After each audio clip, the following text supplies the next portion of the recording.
for that's the reaction to Grahatia that everyone who knows Grahatia gives.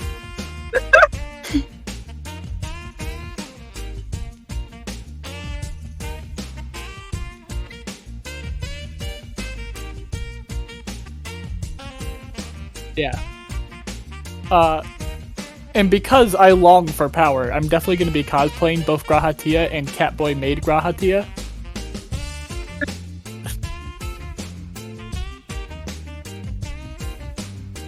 Yep. I mean, I was already going to get a Catboy maid outfit, anyways. So, and Grahatia is already a Catboy, so it'd just be really easy to swap between the two.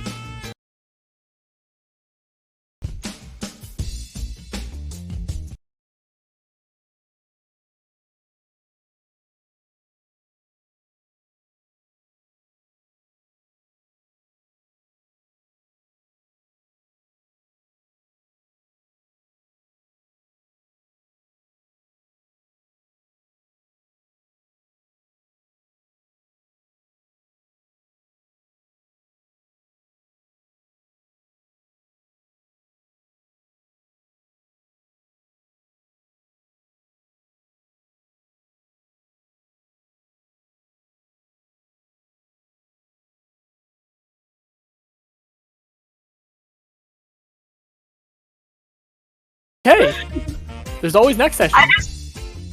I just love the idea. I love the idea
Oh my god, hello everyone, welcome to stream. My name is Dokuro Jim. How are you today? Oh my god, Chuck! Immediate push-ups. Immediate. Chuck, dear god, why? Right away push-ups. Chuck, just fuck you. Should I do Chuck you, dude. Fuck you. Alright, so first things first, I'm the realist. Alright. Hello everyone, my name is Dokuro Jim, as you know, here with my friends once again. Welcome to Rolebold D&D, the Heckna campaign! We have a name now! It only took almost a year. We have a name before the Critical Role Gang has their new name. Yeah. Wow. Yes. I still can't figure that out. Yeah, suck on that, Matt Mercer! Anyway, It's not his fault. Thing number one that has happened, we have a link tree now. So if you type in the chat, ! Link tree, it will bring up all of our relevant links, including our new Patreon. Now, I made us a Patreon because I had some other people who watched the stream on YouTube who didn't want to support us directly through Twitch. So that is for you. Right now, there are no, you don't get anything special for supporting us on Patreon. Just know that if you support us on Patreon, you're helping me and Jask and all our friends basically create more stuff. Now, Jim, that's not entirely true. For you guys to... That nice, warm, and fuzzy feeling you get for helping people out. Yes. And also, if we ever get to meet you, we will shake your hand and Yes. address you as a fatherly figure. Yes. Awkward. Wait, why are you... I don't think you're coming through. Hold on. Am I not? Hold Oh, on. they are. I hear them. Can you hear Splendor? Hello. Stream, can you hear Splendor? She isn't showing up on it. No. Dang it. Okay, hold on. Uh-oh. I'm daddy now. Yeah, even like Try the now. ring. Try now. Hello, it is me. I am Splendor and I hit things. Okay, yeah, I hear it now. All right. That was weird. The green is showing up around the name too. Also, That's at the topmost tier, we do have that. We will say your name during the stream. Yeah, that's on every tier, but it's Right? doubly I so. do think I meant that. Yep, we'll read your name on stream. Yeah, that's on every tier, but it's doubly is so it? for the $10 ones. Yeah, Oh, you're they totally all right. get their Yeah. names read on stream, no matter what Yeah, you give so us. supporting us makes us say your name. There Yeah. you go. Streamers say you give dollars, streamers say name. But I need to get up and go do something real fast before we start. I just wanted to yell at you guys about the new developments. Look forward to even more D&D content on this channel to come. Not necessarily DM'd by Jask, some of it DM'd by me. So if you want to watch even more D&D stuff that Jask will probably be in, so if you like Jask more than me, I understand. But just keep an eye and an ear and a finger out specifically for that shit. All right, I'm gonna go make sandwiches. I'll be right back because I'm hungry. Bye. So my favorite part about that is that he's using me as a selling point in the same way that I use Beep as a selling point. I am often like, do you want to play this game? Beep's in it. Yeah, but not today, or not right now. But not today. Today we are missing Calamity. We are. Also, Lindsay, you sound like you're talking through the void. What? Do I? And it's gone, so apparently I'm hallucinating. Don't worry about it. Oh no. Your talking through the void will come up in your quarterly review, though. Were you authorized to talk through the void? I'm gonna lose my job. And sorry everyone for the late start. We had a player who was going to be a bit late, and we've also just been kind of hanging out and putzing around a little bit. It's been 84 years. Yeah, I forgot to... It has felt extremely long. Well, it has been very long for me. Yeah, I was gonna say it feels like it's almost been 4 weeks. Almost 4 weeks. You put that in the Discord, and I was like, "Well, you're accurate." Yeah, no, I literally had thought months, typed weeks, and was just correct. You know what? Hey, there you go. Look Oh at us. shit, you right. Fuck, I've been had. So question for people. I got recommended a few games, and I know that we are all fans of games here. Oh yeah. Yes. Hate math though. Can't stand it. That's Save true. Math game for fun. Who uses math anyway? So I got recommended Sorcerer. Is a game that I got recommended. These are board games. I was gonna ask. I'm not familiar with that one. So Sorcerer, Gloomhaven, and Lost Cities. Oh, Okay, Gloomhaven okay. I've heard of though. Okay, so Gloomhaven is really cool. It's a lot of setup. It takes a lot of space. The box for it's fucking massive. You could literally club a seal to death with the box alone. It also is a God. What is it called? It's a game where you are making permanent changes to the content of the game, which is really fun, but also like really stressful to me. I'm very interested in that. There's certain parts where it's like, okay, well, this has been done, so now just tear up this card. It doesn't exist anymore. Oh my god. And I'm like, no, I'm just going to take this card, I'm going to put it in a little Ziploc baggie, labeled Yeah. gone, and I'm just going to set that aside. But there's also like certain things that you're making marks on cards and stuff to like, because it's a game where even after the game's over, the world has changed permanently. So you from changed the lore for a board game. Yeah, Huh. it's really cool. That's exciting. I I will did- definitely let you know how I feel about it. Yeah. Yeah. Please, that sounds really cool. I was And going to say for board games at least, I picked up Tabletop Simulator while it was on sale. So. Yes. Anybody else who has Tabletop Simulator, I also have it. We can play games together sometime. We can hang out. And that goes to all of our viewers as well. I have heard good things about. I actually listened to my brother play Betrayal on the House on the Hill. Betrayal at the House is really good. It's It just so sounds good. cool. It's just so good. It's genuinely one of the better board games. Oh, Lindsay, did you have other games too that you had gotten recommended? And they're gone. I didn't mean to interrupt you. I apologize. No, you're good. Nope, Lindsay's dead. I'm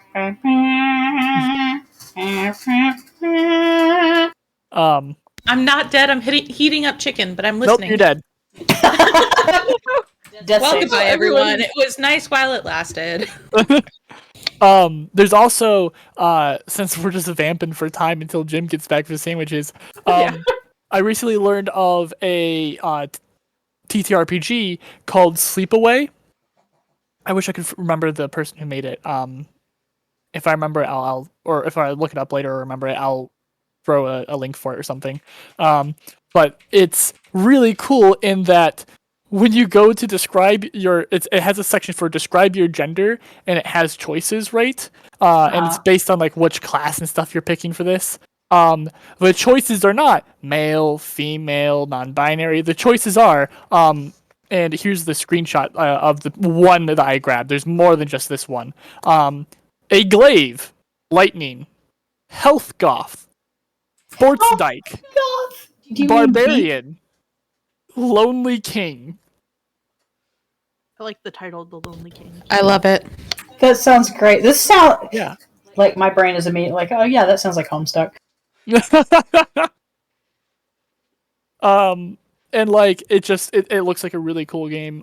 There's also, oh no, I already forgot the fucking title for it. There's another one. It's like flame. It has something to do with fire. And it's another really cool TTRPG that was introduced to me recently.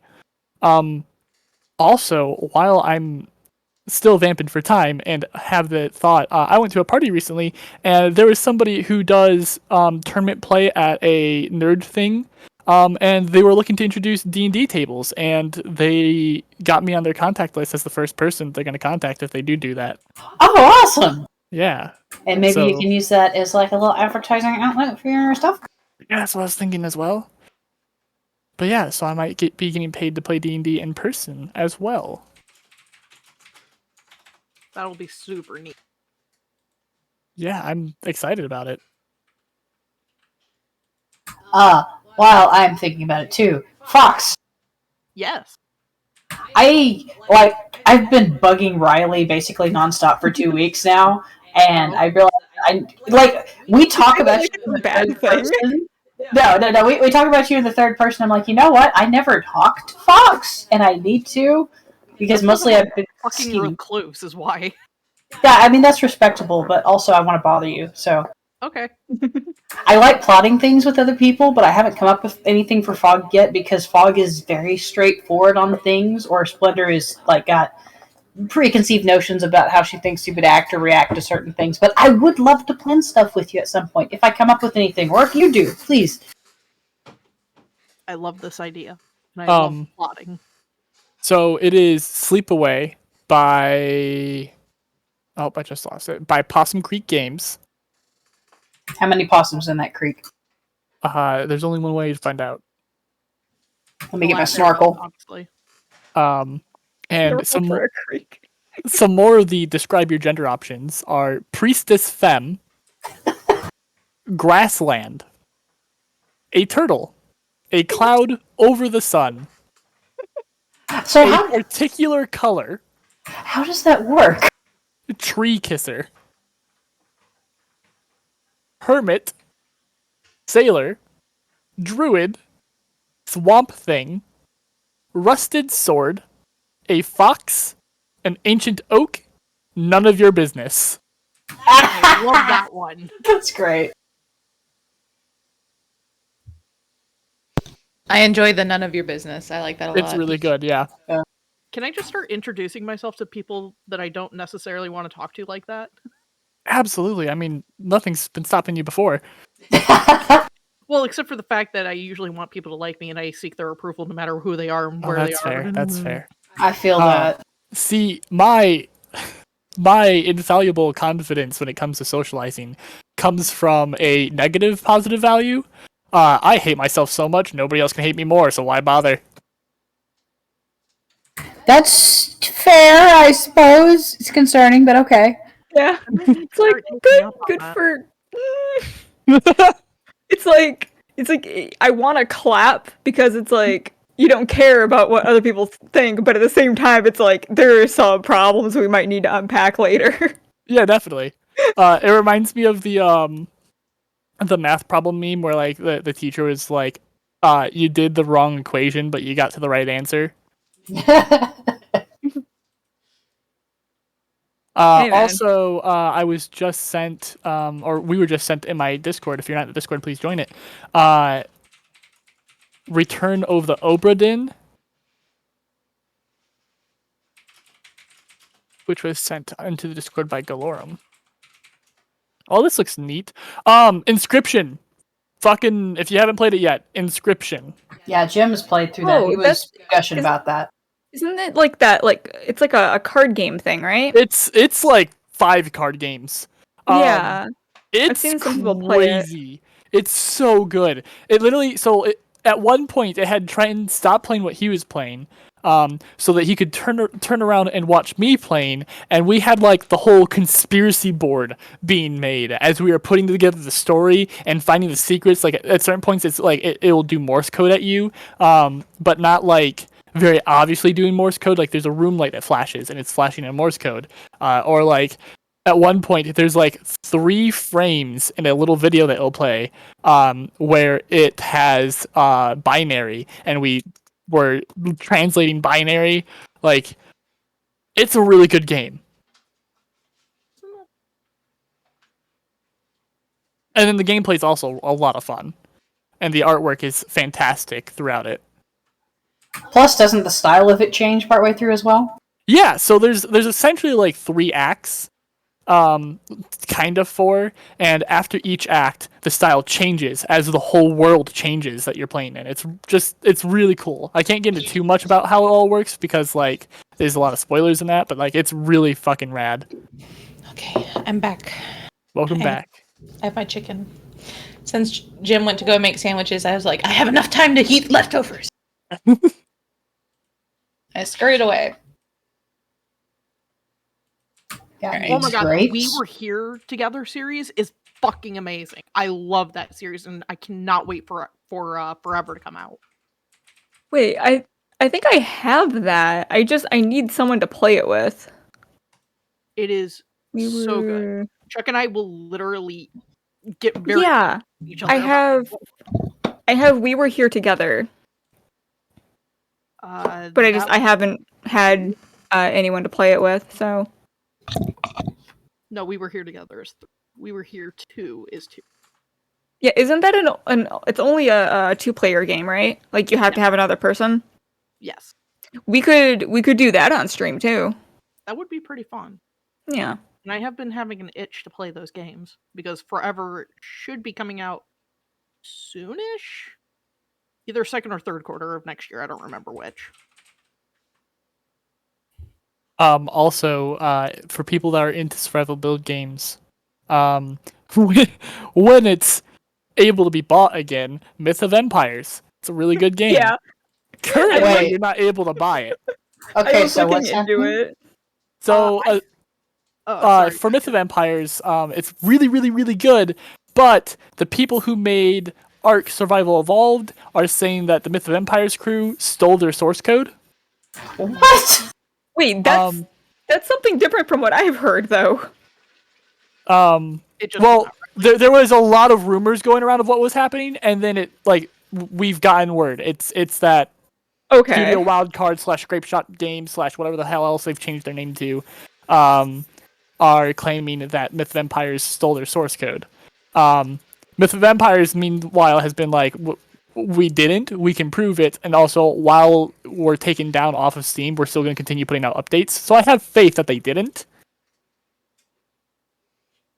Because, Jeez. like, why bother putting in the work to continue putting out updates if you're about to have your game just shut the hell down? Yeah. That is true. But it's genuinely a really good game when it does come back out.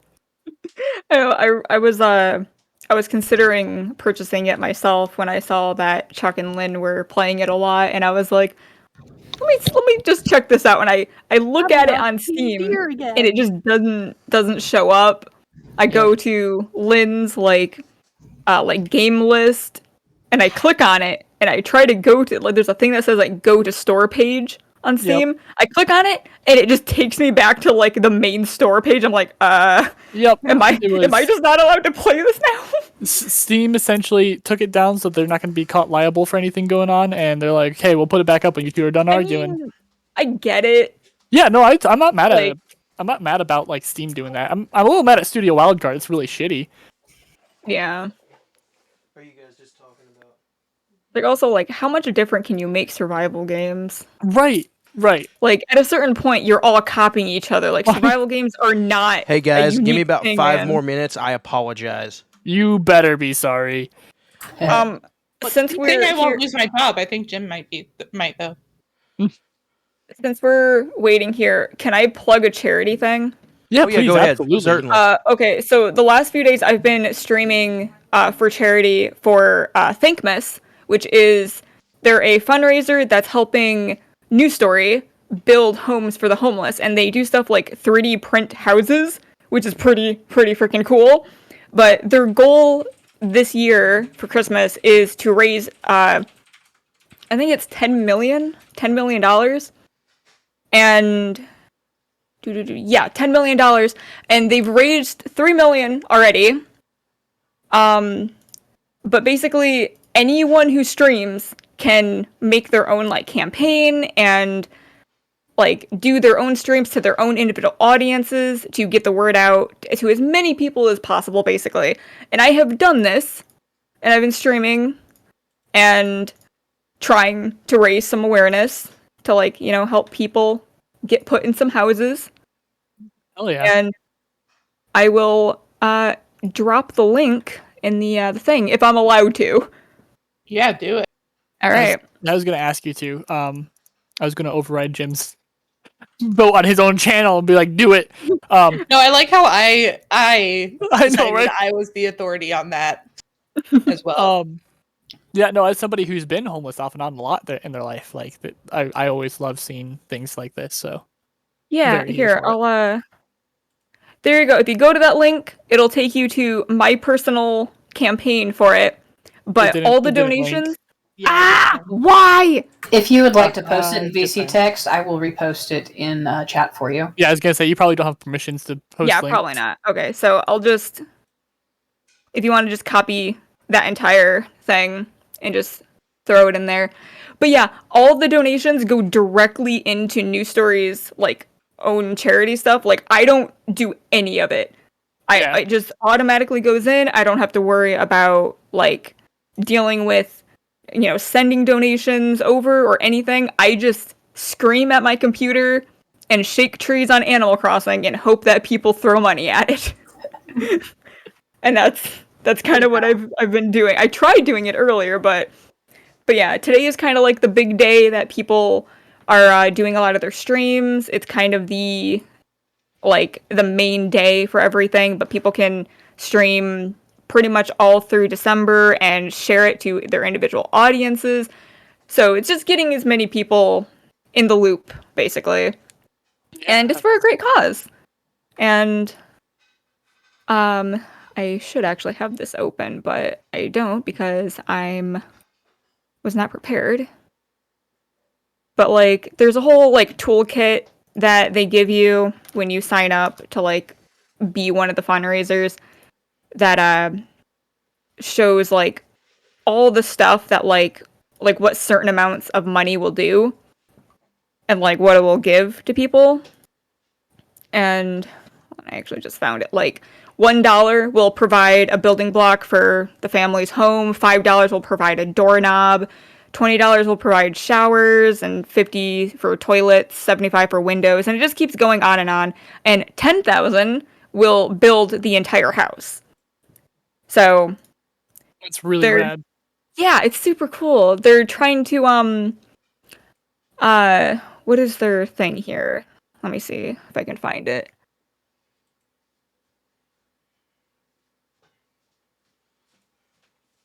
I cannot see it on their website.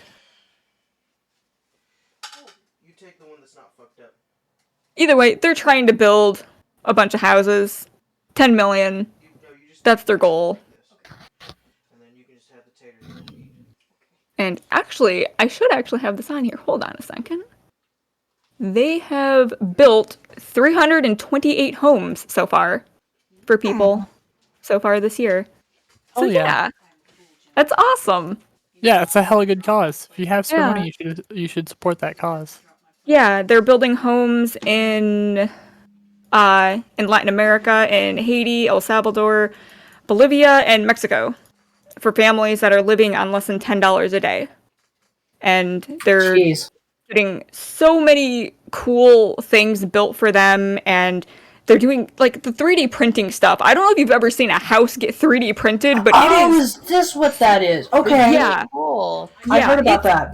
So cool. I mean, not in All right, person. I am here, but let's the go. video's real cool. Okay, welcome back, Jim. Oh, Jim's returned with sandwiches. Nice of you to join us, kiddo. Yeah, I know. It's okay, May. You're gonna pass your quarterly review. Jim, though. Phew. Okay. We already have a text version of it, but does somebody want to do an in-character breakdown of what happened last session? Yeah, I'm gonna pass on that. Somebody Oh, the come mod, on. please. It's okay if no one wants to. We can just. My brain is not working. I guess that's happened fair. last session. Guys, I wrote minutes for the meeting. Come on now. Well, I actually need to look at the written recap. May just Yeah. baked cookies with olive. Oh yeah, well, That's another thing I want to know. I want to know because you were like planning stuff with May I and did. Olive, and you didn't really tell me any of it.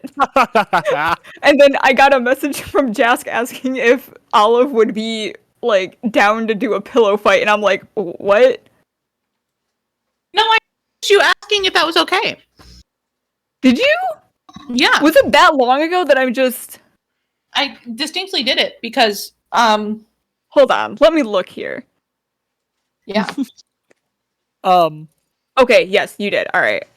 Brain. Essentially, I can recap all of last session in like a few words. Please. Y'all talked a lot. You know, fair. We did. Yeah. It was Isn't 3.5 hours of you guys role playing with each other. Hey, you got some great roleplay, and you got paid. All right. Yeah, I'm not complaining. I'm definitely not complaining. But the last session was, for the most part, just group bonding and mending time, as Galorum put it. You guys just talked a lot. You explored some of the people that have not been able to be explored a little bit, and you explored the cheese room. That's like the one story thing I was able to squeeze out of you guys. Oh yeah, I forgot about the cheese. So many cheese jokes I wanted to add. Oh, I forgot it. Yeah, because that was like the one thing Fog did that whole session. We'll also add. Being Fog. I'll also add the Noodle Man. There was the Noodle Man. Yeah.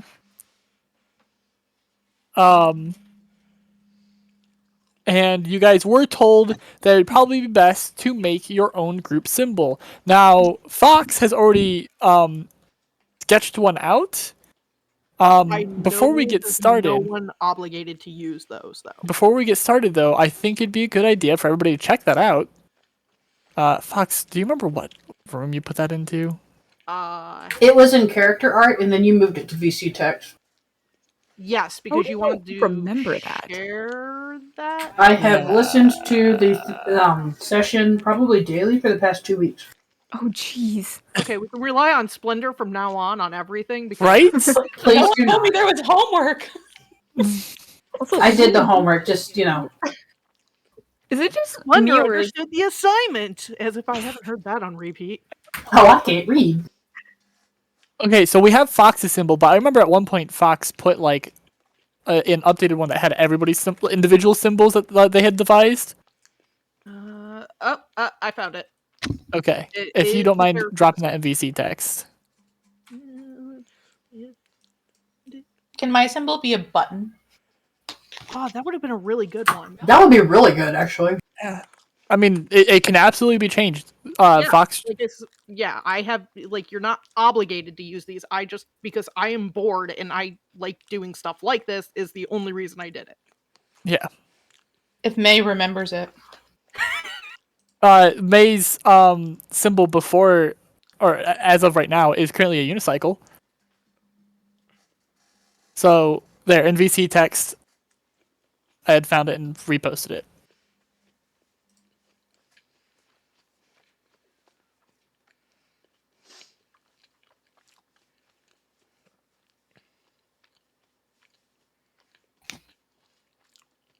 Mine took forever to load, apparently.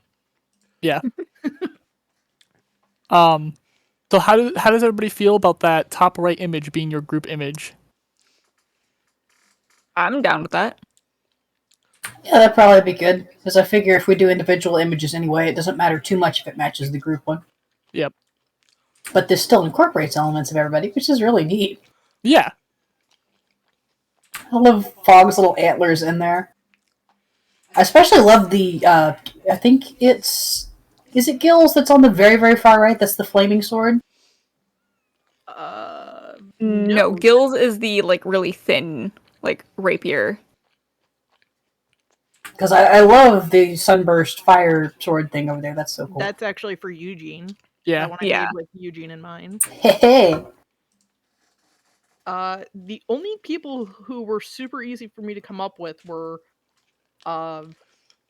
obviously Fog's, Calamities, May's, and Gilbert's I had a little tinkering with, but the sword was the only consistent.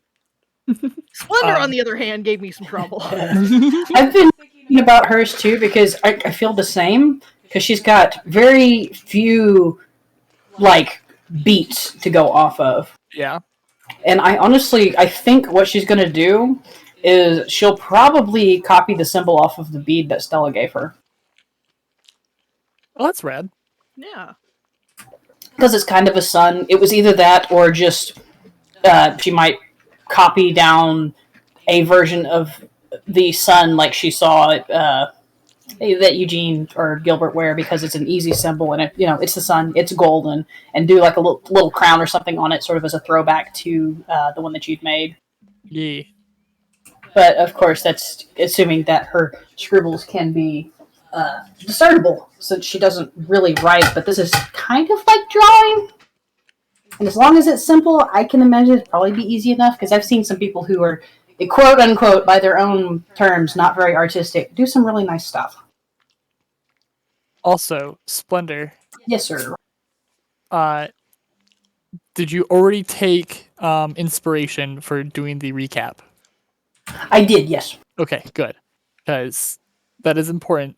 Those recaps actually help me a lot too. I'm glad I can't go back and listen to the VODs. It makes my skin crawl to hear my own voice. So having No. somebody who does and posts the recap is really nice. If I could do a whole transcription, I would, but I might die. Yeah, no, don't do that. So finally getting started properly, 46 minutes late. Bye. Hey, listen, I needed food. I'm sorry. Yeah, we're only late because of you, Jim, and only It's fine. you. It's fine. Only no, it's you.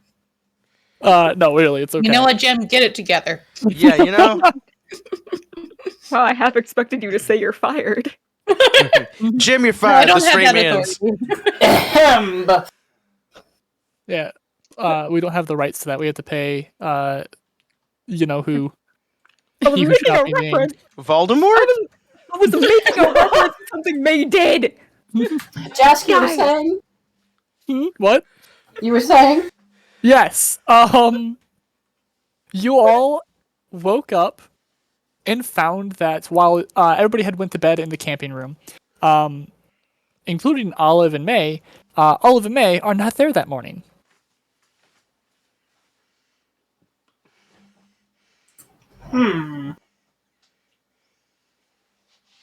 Well, Splendor spent a little bit too long looking at her scuffed knuckles and brooding to herself, basically. And now she's trying to hurry up and catch up and get herself put together. Okay. You all do your morning rituals, get your armor on, clean weapons if you're going to clean them, do everything that you're going to do. And all that's left is to go ahead and leave now. Out of game question, real quick. Okay. Calamity fell asleep on Fog when Yes. this happened, and Calamity is not here today with us. Calamity has given me permission to NPC them. Okay. Oh boy. That was an anticipatory oh boy. Mm-hmm. Oh, jeez. Wonder talks to the boy. In Beep's exact words, they want to see Jas Calamity. Oh no. Oh god. I almost had coke come out of my nose.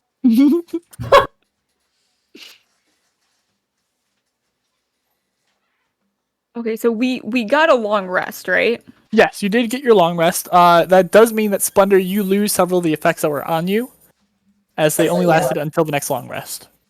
Okay, and I did. Gil sustained fire damage from his Yes. dream. Yep, That's still there, right? that's still there. Is That is there applied any after the long rest. Okay, is there any physical like changes with him? Like can you, like is there like soot on him like at all? There's no soot or anything. It just where the fire had like started to connect when you woke up. It aches there. It feels like you've got like a very, very shallow surface burn that's not even showing on the skin properly. Okay. So Eugene's gonna kind of look around and just be like, "Has anybody seen May or Olive?" They were just. I thought I just. Did anybody see them this morning? I'm sorry you caught me cracking open a cold one, by the way. I apologize. No one saw them in the morning. No. I woke up and they were gone. Where would they go off to?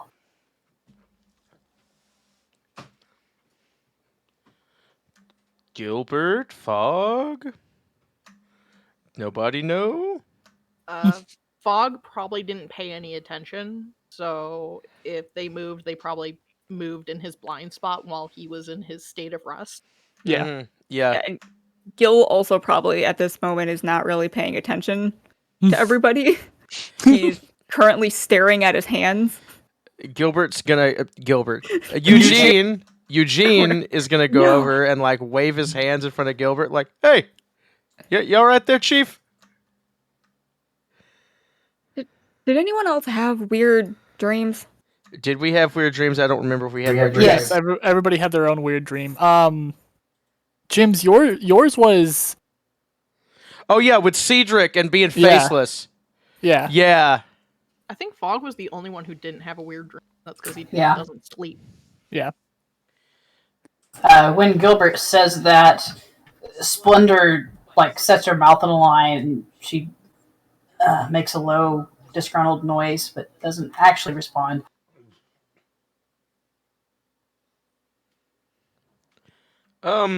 I mean, yeah, I guess it was kind of weird, but I've been having weirdness happen ever since I entered the Revelia. So I mean, I just chalked it up to it being weird. Yeah, but we've never taken damage from dreams. Like, we've never been able to physically feel anything, though, right? Did you feel something? Are you okay? Gil is staring at his hands, and if you look at his hands, there are scar marks across both hands. But there's nothing like, there's no burns, obviously. But he's looking at them, and it's just like, I don't know, it feels like I touched something really hot. Like, for a moment. My entire body feels really warm. You sleep next to the fire. I mean, maybe you just rolled a little too far. I don't know. It's weird. I'm sure it's something we can unpack later. We need to go see Locke and get this shindig on the road, I think. Are you sure we need to see Locke? Why don't we figure out where our people are? Because when has Mayworth ever gone out unattended? Well, no, I mean, we're going to find Mayworth first, and then we're going to go see Locke. Yeah. Calamity is heading for the door going, "Oh, I'm sure they're fine." Jas Calamity has entered the room. That's Calamity? Fog is following Calamity. Yeah. It's He'll like Play it straight. like in World, it's Jask the human dressed in Calamity's clothes.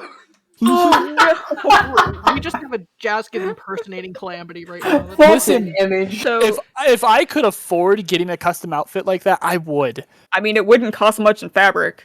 Just saying. Have Fox take your measurements and just cut up some pink fabric. Look, Andrew. chat, listen. If you want to see me in Calamity outfit, get me it. You'll see me in Calamity outfit. Yes. Patreon.com/2DMsDND. Anyway, okay. Now that Oh, the channel no. plugin's done. But Eugene says, I don't know. I mean, they're kind of the two. Well, I know. I mean, May, they get into things. Yeah, they do. So I'm gonna go look for them. He'll Well, take 10 minutes we're to put his armor on. we're going to go look for them. Oh, are we? Yes, all of us are going. Well, good. Glad to have you on board. Yeah, All right, you yeah. two. Okay, hold on. First of all, we need to stop with the sass so early in the morning, okay? Eugene. What? I'm Knock it just off. saying. Knock it off. You're Why? making it worse. She's being mean to me for no reason. Splendor was wrapping her hand, and she just kind of idly puts, rolls her hand into a fist and pushes against her opposite palm, one and then the other, and her knuckles crack ominously. Okay. Okay. Yeah. Yeah. But my brain is taking a moment to get used to this. Don't worry, you don't have to get used to it long. Okay, so are we going? Oh, that's ominous.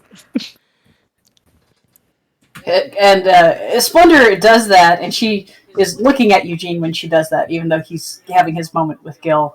And then she turns to follow Calamity and Fog towards the door. When she gets close to Fog, she reaches out and gives him a pat on the flank.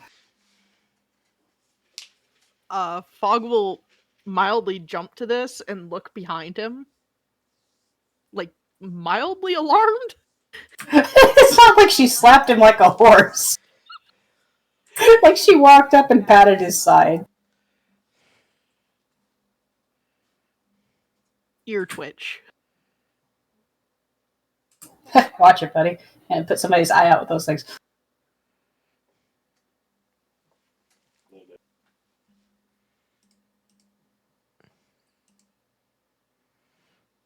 And then I suppose we're all going out then? Yeah, sorry. I got slightly distracted. On the other side of the door, you can see a pile of pillows. On the top of the pile of pillows is a sign that says "Arm yourself." And May, give me a attack roll. You get to do it with advantage because you have the drop on them. Okay. What do you want me to use as an attack? I will say that a pillow is a finesse weapon, so you can use strength or dex. Love that. Okay.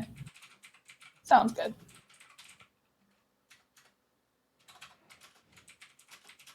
It's been a while since I used old. It's been a while. Sorry.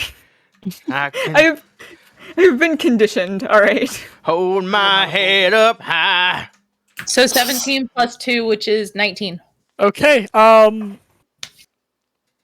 Who wants to be the one going through the door first? Eugene was first out. I know. First out. I thought it was Calamity. It was Calamity, Fog, and then Splendor, and the other two.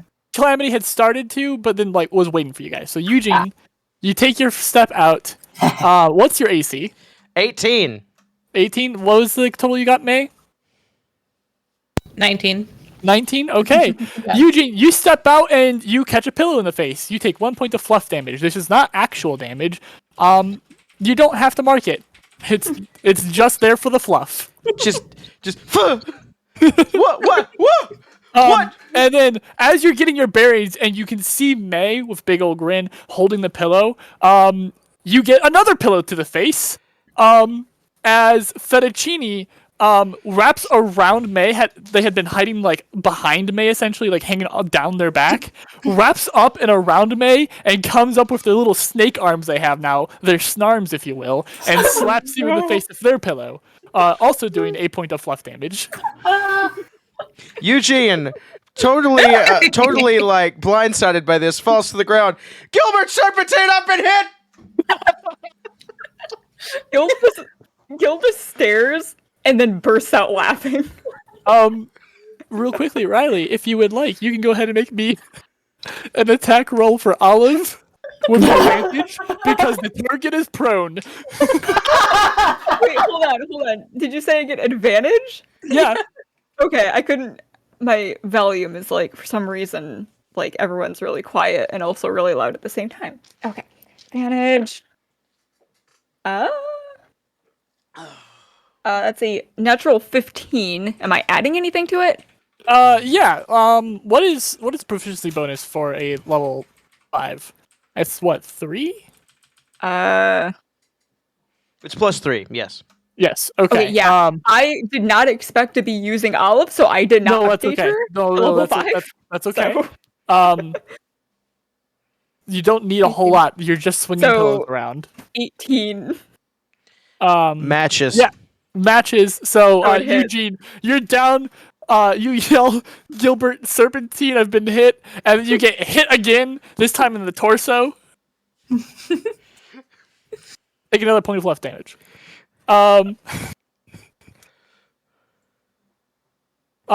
is at this point that we can either all roll initiative Oh my and god. have an actual pillow fight, I vote yes. Sounds great. or we can hand wave it and describe you guys having a pillow fight. I think the rolls sound fun, The honestly. rolls sound fun. Okay. So what we're gonna do then is everybody's gonna go ahead and roll initiative, and fluff damage is now going to become an actual kind of thing. In that once you run out of hit points from fluff damage, you're just done with the pillow fight. I For think one reason or another. Maybe you got a little bit too hurt and it's no longer fun. Maybe it just wore on you. What have you? For one reason or another, once you've taken enough fluff damage, you're out of the Oh, pillow that's fight. amazing. Okay. So I have a question then. Am I rolling for Olive as well? Yes. So you might want to quickly update Olive. Okay, am I just adding the proficiency? So is it just a d20 plus proficiency? It would also be plus your strength or dex, whichever is the highest. Oh, it's proficiency and dex? I forgot about that. Okay. So Ironically, both modifiers for Gil and Olive are the same. Yeah. And also that Splendor, I don't know if you caught that. That was for their attack rolls. For initiative it is just d20. it's Or just d20 plus dex. plus dex. Okay, so that is 21. Jeez. Yes. Okay. Sorry. Mine's No, it's 21 as well. I'm very excited about this. Let me quickly. Are we throwing down, May? Is that how this ends? So it's also I need to update Olive's hit points, which is a d8, I believe. Ooh. That's an 8 plus everything else. All right, I think Olive is good for now. I am realizing that people did not send me their character sheet. Oh no. Scream at them. Scream. Also, bye, Galorum.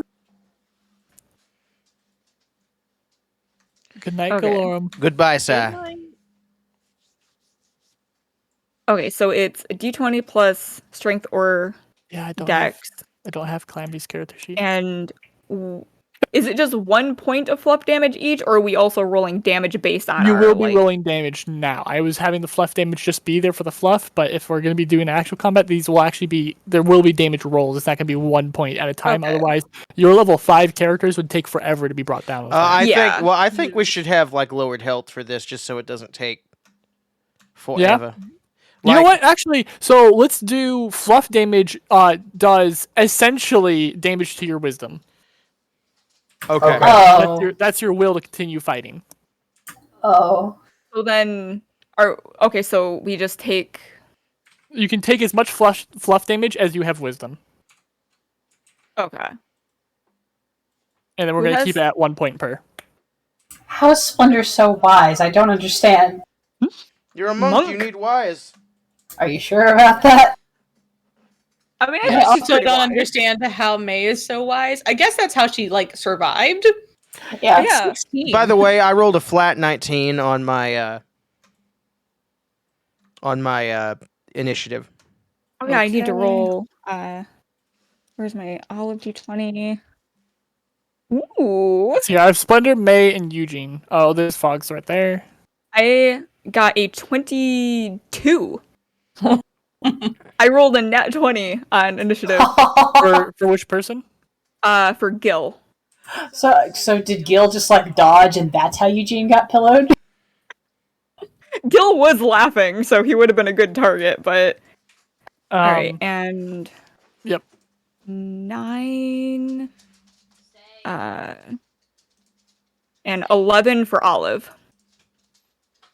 Okay, and because I don't have Calamity's character sheet, Calamity's just not feeling a pillow right now. They've had a lot going on. You know, it's fair. It's been a crazy week. Yeah. They lost their roommate. They were roommates. They Oh my were god, roommates. they were roommates.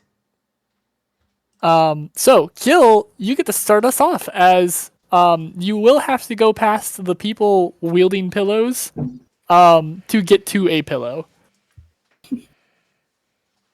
Okay.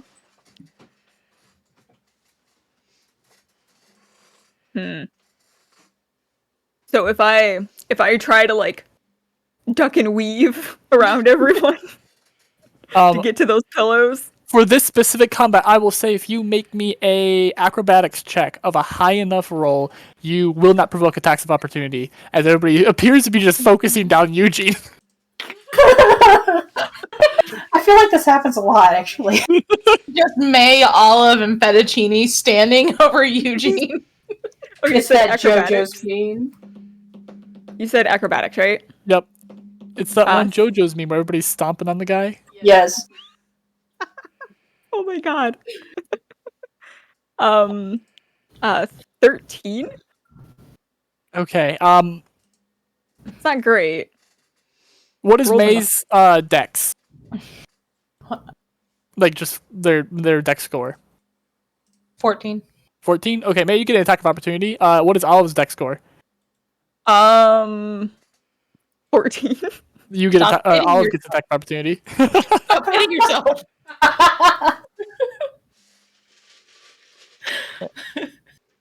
And as I have not yet done the character Guys. sheet for the snake, they don't get an attack of opportunity. He's still getting used to those mad guns. Yeah. Oh my gosh. People call them pythons, so what? Wait, so Gil has... Oh god, hold on. That's what happens when you try to murder your one character and then they come back. Mm-hmm. Wait, okay, so... you guys know how my rolls have always hated me? Yeah. Yeah. Well, they're really making up for it now because I rolled a nat 20 for Olive. Oh my Against god. Gil. I Yeah, love to see it. yeah. I'm gonna murder my own character. Again. I gotta. Oh yeah, I have to do my thing. That's correct. Hold on. So I do think we're gonna do D4s for fluff damage. Okay. Okay, D4 for fluff. Yep. So that's gonna be 2 D4s plus your strength or dex.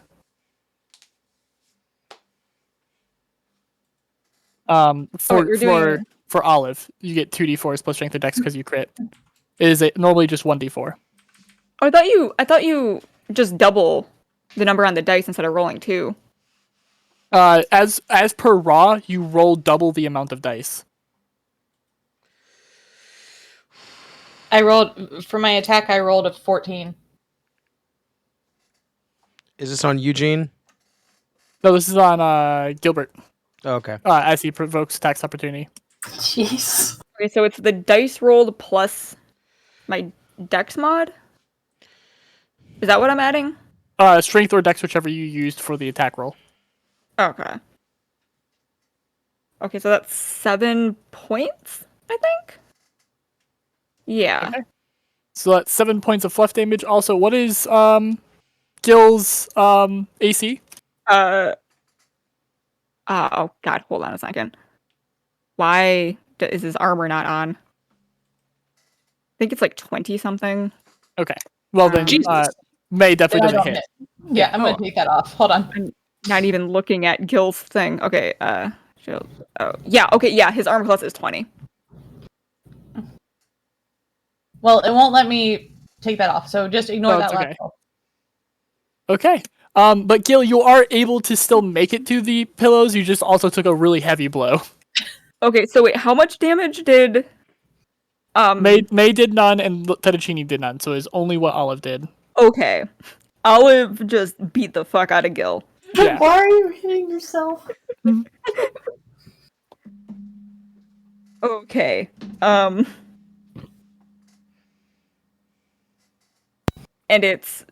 our health is basically our wisdom score, right? Yes. Okay. Wow.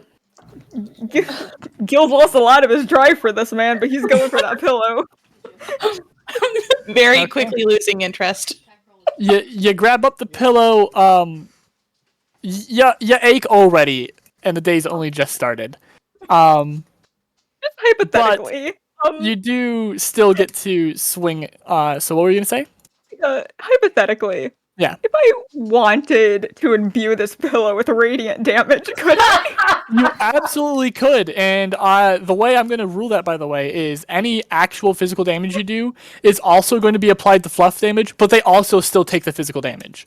Oh no, I don't think I actually want to hurt anyone. I think it would just be funny to have a glowing pillow. I really like the idea of thunderous smite, because like they like a crit on a pillow fight. I imagine is like they just swung up and caught you between the legs, right? And so you're like, you know what? Fuck you. Put thunderous smite, and you hit them so hard they're deafened, and everybody in 300 feet can hear that they got deafened from this pillow. Oh my god. Okay, so I'm gonna grab a pillow. Mhm. And I'm assuming Olive is closest to me because she took a swing, right? Yes. And she actually connected. Yep. So I'm gonna grab a pillow and just like spin and use like the momentum to just try to clock her in the side of the face with the pillow. Okay, go ahead and roll. Natural 18. Her armor Yep. class is only 14, so that hits. And then it's a D4, right? Yep. Ooh, a 4. Okay. Plus your strength or dex. Ooh, that's right. 6 actually. Okay. Nice. Okay, so That is 6 fluff damage. Okay, so she's down to okay. And do you have extra attack yet? Yes. I do. I can smack her again. So yeah, I'm just gonna go back the other way and just clock her again. Oh my god. 13 plus stuff.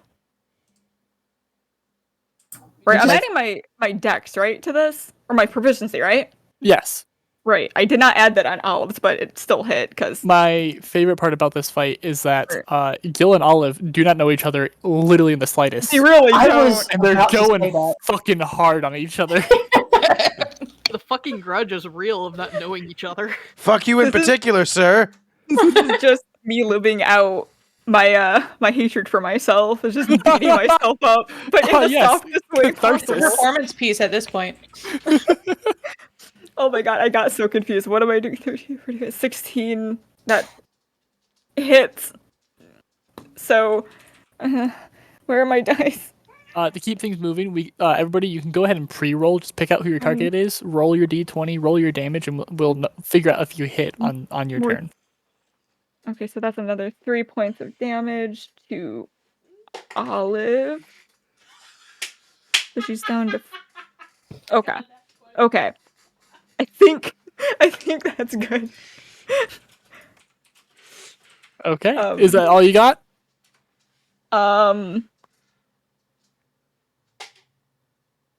Yes. I Okay. think.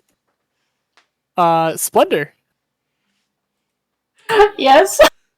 It is currently your turn. The pile of pillows is past a group of people who already have pillows in hand, but Gilbert is the only one who could react, and unless you move away from him, you won't be taking a tax opportunity.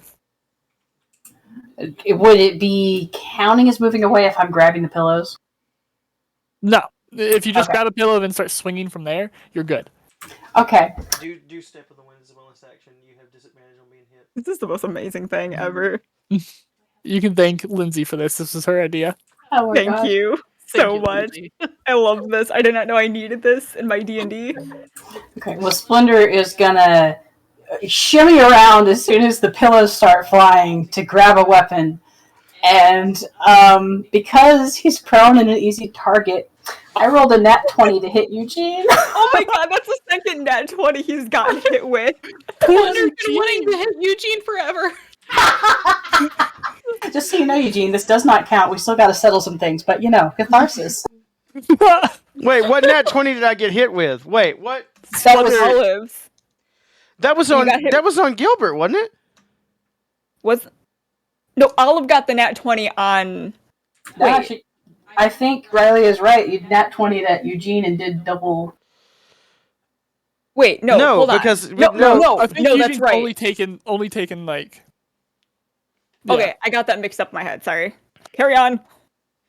Okay, well, Splendor has nat 20'd to successfully land a hit on Eugene, I was going to ask on the damage. What do I add to that? I just So add the that's dex. going to be 2d4 plus your dex or strength, whichever you prefer.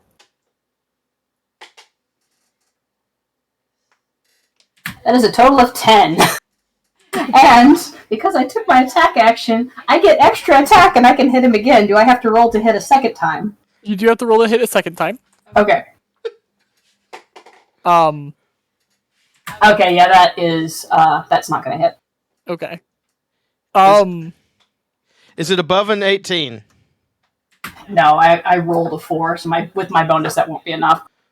I am, for this case, willing to count a pillow as a monk weapon if you would like the flurry of blows. Oh, please. I love this so much. Yeah, I would like to flurry of blows. I want to make sure everybody can use their class features with their pillows if they would like. I would like to smite, please. Do I need to roll again? Yes, you roll 2 more times. Okay. Also, while I'm thinking of it, it's important to note that in my games you can smite with your punches because it's fucking stupid that you can't in normal. Continue, Splendor. That is important information for me. Okay, one of my flurry of blows did not hit. Yeah, neither of them hit, so just the ones. Okay. Eugene, Splendor stands over you and just starts swinging away. You're able to, put your arms up after the first one. Yeah, no. But I am almost down on wisdom. She Yeah. did 3/4 of my wisdom with that one hit. Eugene just holds up his hands and says, "I surrender! I do as you must! Do as you must!"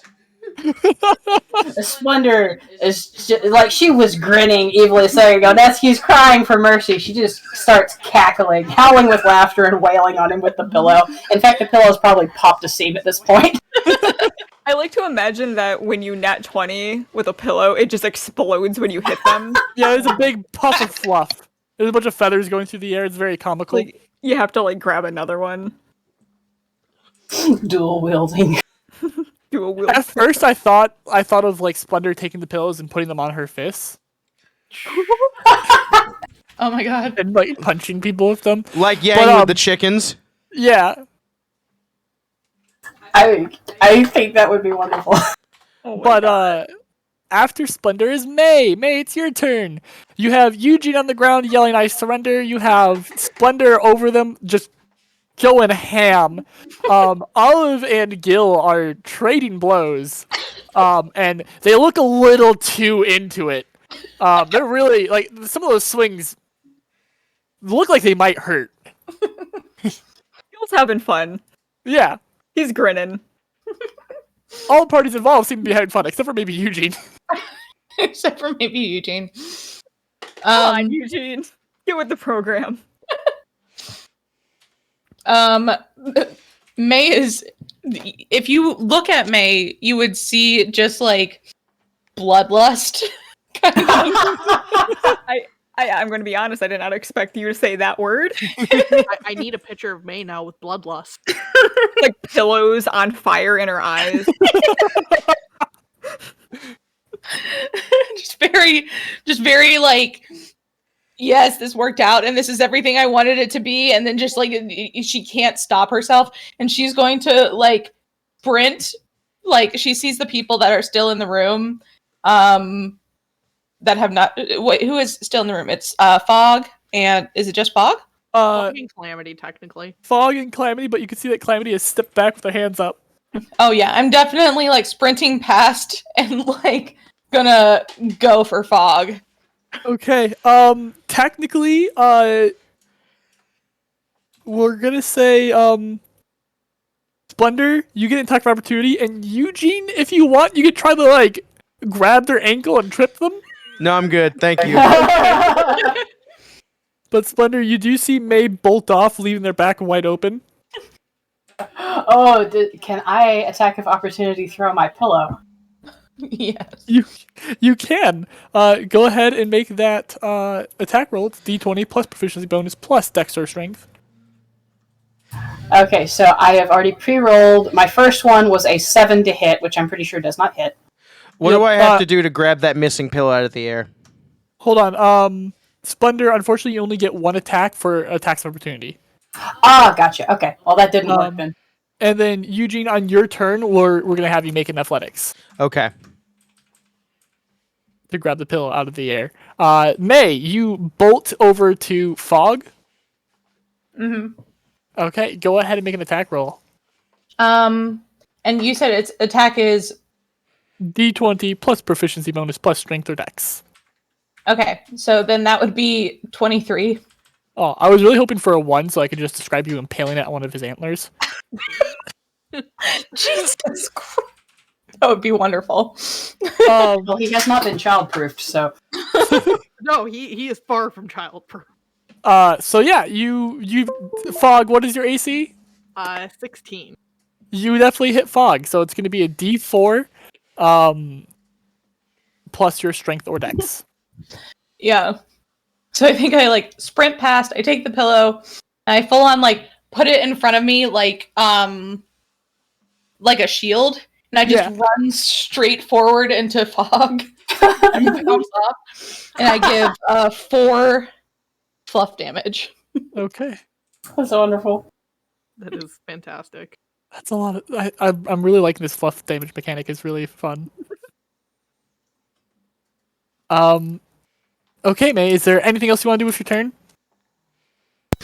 Hold on. I don't believe so. Any bardic things or anything like that? There's give somebody bardic give Splendor bardic inspiration to just keep beating up Eugene. I think you know what? Yeah. Oh my gosh. I'm gonna do that. That was supposed to be a joke, but I'm sorry, Eugene. No, you're Oh not. no, it's Don't it's fine. It's not apologize. Eugene's problem anymore. Oh. And Bardic Inspiration, that's 1d6, right? And how long does that last? 10 minutes? Yeah. Yep. I'm learning, guys. Or until your next, or until you use it. Once you use it, it is gone. Okay, so with that, Fog, it's your turn. Okay. Fog's already been like watching this and has been like, I don't understand anything. What is happening? And then May came up and just smacked it with a pillow, and now he's like, oh, play. So Fog is not gonna touch Apollo. He is gonna get down on all fours and start running around everybody. And he is just gonna be the happy dog playing among everything. The When a zoomies. pillow explodes, he's gonna try and nip feathers out of the air, or if a pillow goes flying by him, he's gonna try and catch it. Okay. That is Fog's just- everything during this. I'm sorry to interrupt here, but I just want to say I love you guys. This was what I needed after the last 2 weeks, and I didn't realize that I needed it. So thank you so much. Of course. That's all. Carry on. Yeah, I love this Really group so glad. much. You guys are one of my favorite D&D groups. Oh, Same. Amazing players. Same. Oh, and if someone chases Fog, he's gonna run. But he's gonna do that thing that dogs do where they run like only so many feet, turn around, look, Yeah, make sure you're still keeping up. Yeah. and then just keep So running. cute. Oh my god. So you bolting does give May an attack of opportunity. I think instead, if it's cool with Fog, I'm going to jump up onto Fog's back. Okay. This has just turned into something interesting. Fog's not gonna stop you. Yes. Suddenly you're bull riding now. Okay. Like as Fog rides by, I like grab his antler and like swing myself up. Does Fog ever leave Olive's like range? Fog, what is your total amount of movement? A lot, right? Don't ask It's questions like Like, it's a that. ridiculous amount. It's 50 feet without using Yeah. point. And since you're just bolting around, you're using move and dash, right? Yeah. So Fog is moving 100 feet per 6 seconds. Just melting May's face off. The zoomies. I will say, because Olive knew Fog, Yeah. if she sees him playing around, she will definitely try to hit him, even if he is getting the zoomies. So I just want to say that if there's ever an attack of opportunity for her. Yeah, I'm going to say with the amount of zoomies he has, he is covering the distance. Anybody who does have attack of opportunities left can go ahead and make them. Yeah, I don't think either. Olive's turn hasn't come up yet, so Olive's attack of opportunity is already spent. I think Eugene's the only one with a attack of opportunity left right now. Which Eugene, go ahead and make your athletics check. Okay. Wait, Olive used her reaction? Yeah, to hit Gil. 19 plus 7. 19 plus 7? Yeah, Yes. you catch the pillow. All right. So Splendor, you're standing across from Eugene, and he just one arm shoots out, grabs the pillow. The Genesis eye, now burning bright with a blue light. Eugene just says, "Oh, I got some stuff I need to get off my chest real quick." While he grabs that pillow, like she's still got the like mischief maker's grin. She pauses and then she grins wider. Finally, somebody will put up a fight.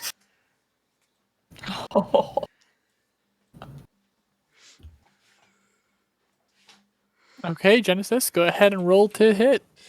All right. So I pre-rolled Jask just Yes. to keep the expediency. That's a natural 20. Night. We have a lot of natural 20s in this pillow Yeah. fight. I'm really excited for it because later, when you're doing all the gambling, you're gonna lose so much money.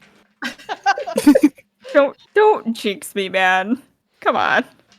I'm so glad you made the meme. Yes. Wait, there's fresh memes. Oh my god. You know Something what? to watch the new season. For that, Splendor, if you don't already have one, you can take a "Don't make me roll for this" token. Yeah, I still got the one from last time, but thank you. Okay, Thank so you. then it is wasted, unfortunately. Okay, Jask, Yeah, I rolled max damage. very nice. We're making this up. No, come look at my D4s. You're fine. So, that is going to be, let's see, 8. 12 damage altogether. Splendor, you take 12 points of fluff damage. What is your total wisdom, Splendor? My total wisdom is 16, so I'm still fine. Okay, so you're Well, still, not fine, but you're not I've fine, but- only got 2. If you hit me once, I'm down. Hey, Jess, I got a question. Do Yeah. my monk things proc since I'm under half health? Yes, they do. That means my monk weapon / unarmed goes up 1 die. So you do a die 6 instead of a die 4?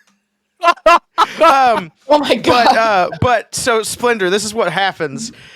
Genesis rears back his fist covered in the pillow. Like he's clutching the pillow in his hand, but he is clearly not hitting you with the pillow. He is hitting you with his balled up fist on the other side of the pillow, and he just cracks Splendor across the jaw. Splendor, who was, expecting Eugene, was taken a little bit off guard, but she grunts, takes the hit, slides back a little bit, and still looks ready to go. Yeah, it's a strong punch too. All right, that's my turn. Okay, Olive. Yes. Who would be closest to me? So, Splendor, Eugene, and Gil are all pretty much equal distance. Because Splendor's beat up on Eugene. Eugene was within beating range of Olive, and Gil moved into beating range of Olive. Well, Gil is beating her up. Yes. I think she would. I honestly think she would just stick with the one person. Yep. So I pre-rolled this as well, or at least the to hit thing, and she got 21 to hit, which is 1 more than his armor class. Delightful. And damage is plus dexterity, right? Dexterity or strength, your choice. Okay, so it's 6 points to him.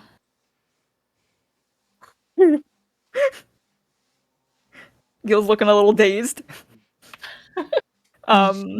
Luckily, Olive only has 1 attack. So... Wait, hold on.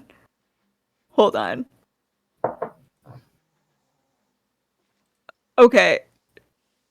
Can I can do a bonus action stuff, right? Yep. Just because I want to and I haven't been able to do anything with Olive. I'm well, let me see if this actually would hit. No, it wouldn't work. Never mind. She takes a stone out of her pocket and throws it towards Gil, and it just kind of hits his shield. Like, it hits the front of his, like, armor, and just falls. He's just like... God. But yeah, I think that's all she has. Okay.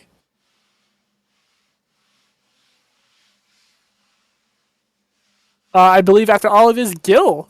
Ah! Jesus! Alright, I also did his. 19 to hit on whoever the fuck is near me. That would be Olive. Alright, that hits. Wonderful. I don't know what I'm doing anymore. Well, you're fighting yourself, technically. Minus 5 points. Olive is done. Bonk! There we go. Olive is not unconscious, but she is grumpily gonna just sit cross-legged as well as she can with her weird-ass hooves and just look very grumpy towards This wasn't as Gil. fun as I thought it was going to be. Yeah, it was fun for the first few seconds and such, but a phase of tension is fleeting, and also Gil was really good at this. It's almost like he knows what he's doing. Yeah. Gil has experience doing pillow fights, you guys. Canon. Calamity is going to be so upset that she missed all of this. I know, I feel so bad. I feel like she would murder everyone. Oh. Right now, she's not feeling too good. Yeah. She's like, nope, not today. Right, so, Gil, you get a second attack, right? Oh, that's right, I do! So my Splendor God. and Eugene are within range. Oh, just try me. Can I see the look in Eugene's eye? Oh, this is definitely Genesis. It's not Eugene. Yeah. I'm gonna look at Splendor. I don't know if she can see me. But then I'm gonna turn my attention to Genesis. And I'm going swing. And I actually have to re-roll this now because I didn't anticipate having to roll again because I forgot about the extra attack.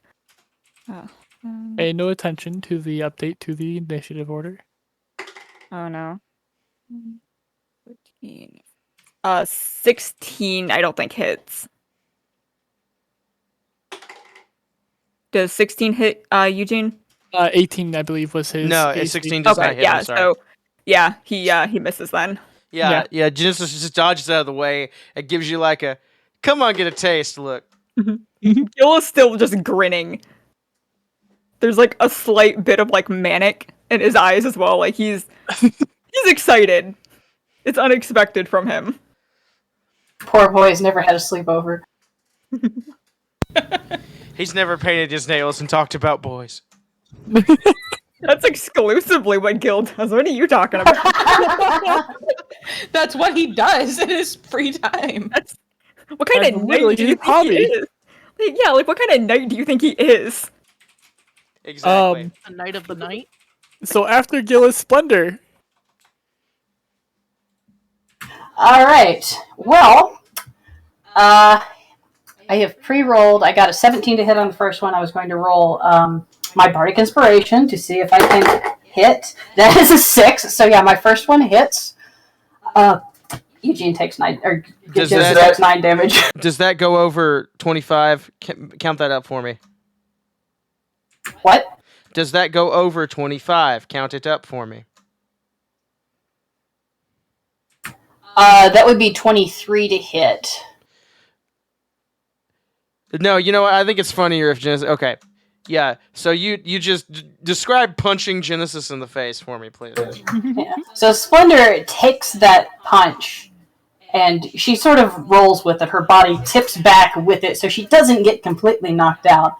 And of course, when she looks down at Eugene and realizes it's Genesis, she seems to get more excited, actually.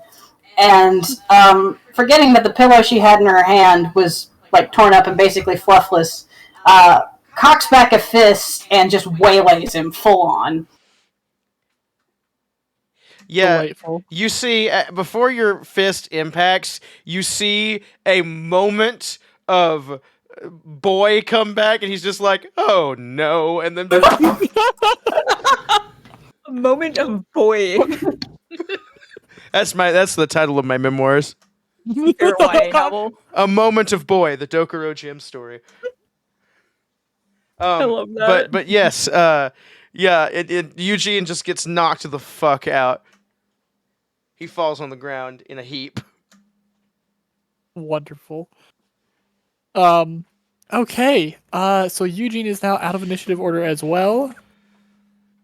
And as she knocks Eugene out, since Gil is the next closest, like she pulls her fist back up and gets back into stance, and she shoots a look at Gilbert like she's egging him on. She's daring him. Hey. You do have a second attack. I do. Can I do that? Yeah, absolutely. Jesus. What was Okay. that? Jim Thunder, took off you his have- headset. Well, it seems to only be coming through your end. How weird. Okay. Okay. So my second one was going to be a 23 to hit. Yeah, that hits. Are you sure you're using the headset as your microphone? Yeah. Oh, okay. Apparently the snowball was up and didn't tell me. That's great. That's cool. Okay. But yeah, is this a 23 make contact? Yes. Okay. Then my second one was 8 damage. Yeah. Gil is.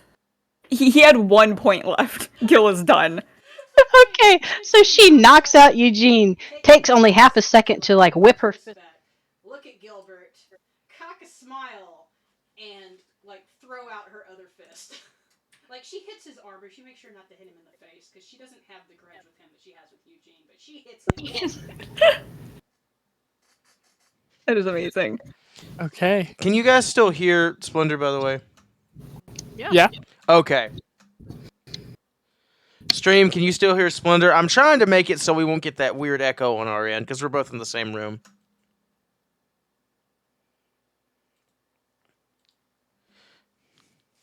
Just get a thumbs up from somebody on stream. Could you still hear her? This is Splendor speaking. Can anyone make out my words?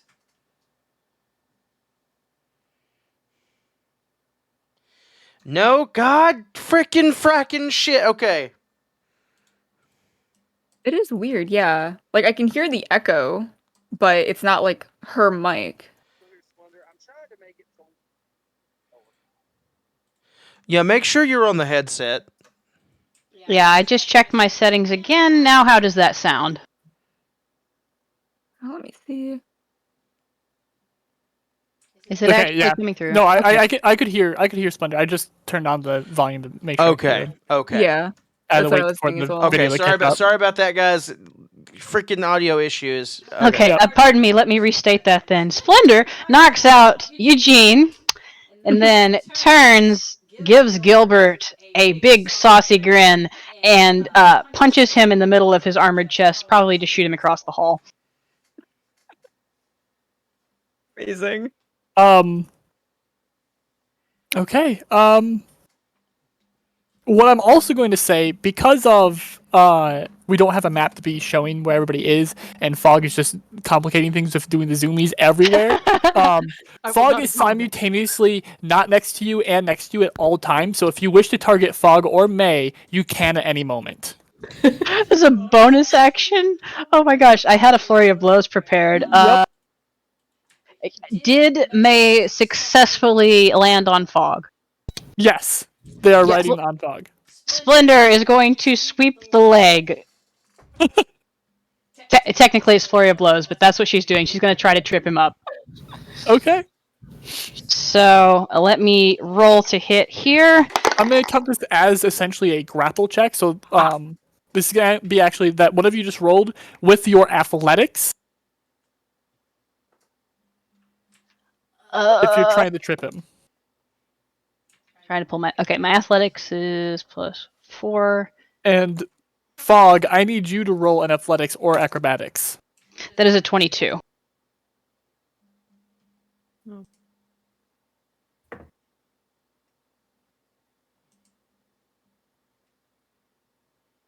What'd you get, Fog?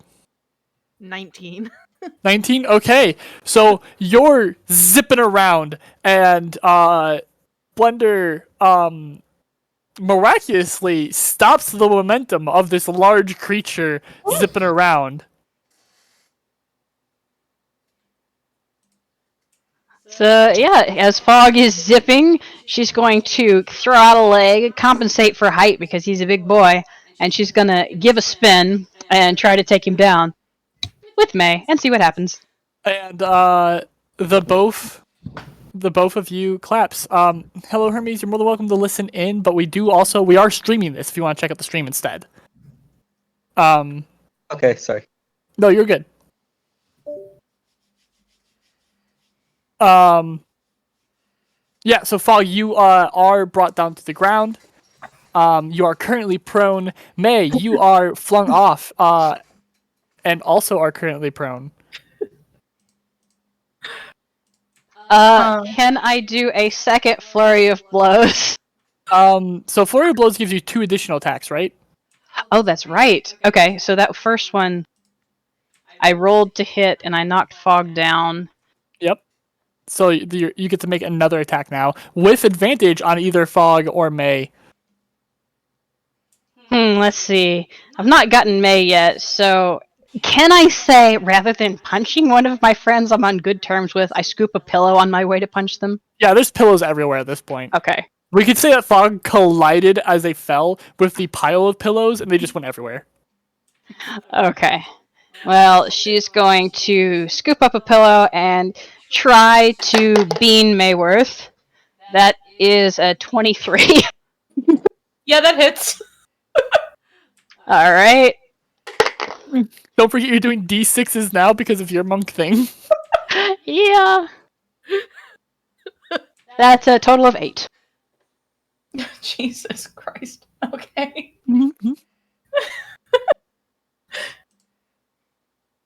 Awesome. Okay. Yeah. Is there any movement you want to take? And also, May, you're going to say something? No, I was just laughing. Okay. Yeah, I was going to say she'll then she aims for May, goes to smack her with a pillow, and is probably going to try to nimbly move around to the other side, but still within range of the other two, so she can come in for another shot next time. Hopefully not moving far enough away to trigger a retaliatory attack. Okay.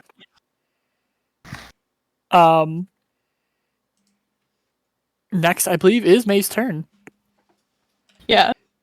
So Splinter comes, attacks her, like, while she's prone.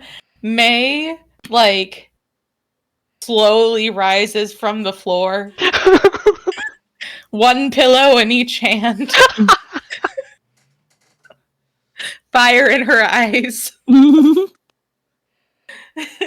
And she's absolutely going to try to retaliate against Splinter. Yes! I rolled a 23. That absolutely hits. Hey, Jas. Yeah? Real quick. Mm-hmm. Oh, hold on, I had... There it is. Would you count a pillow as a light melee weapon? Yes, I would. Okay. I'm gonna use my 2-weapon fighting and come after Splinter twice. Okay. Do I need to roll for the second attack? You do. Yeah. Okay, and that was Dex plus.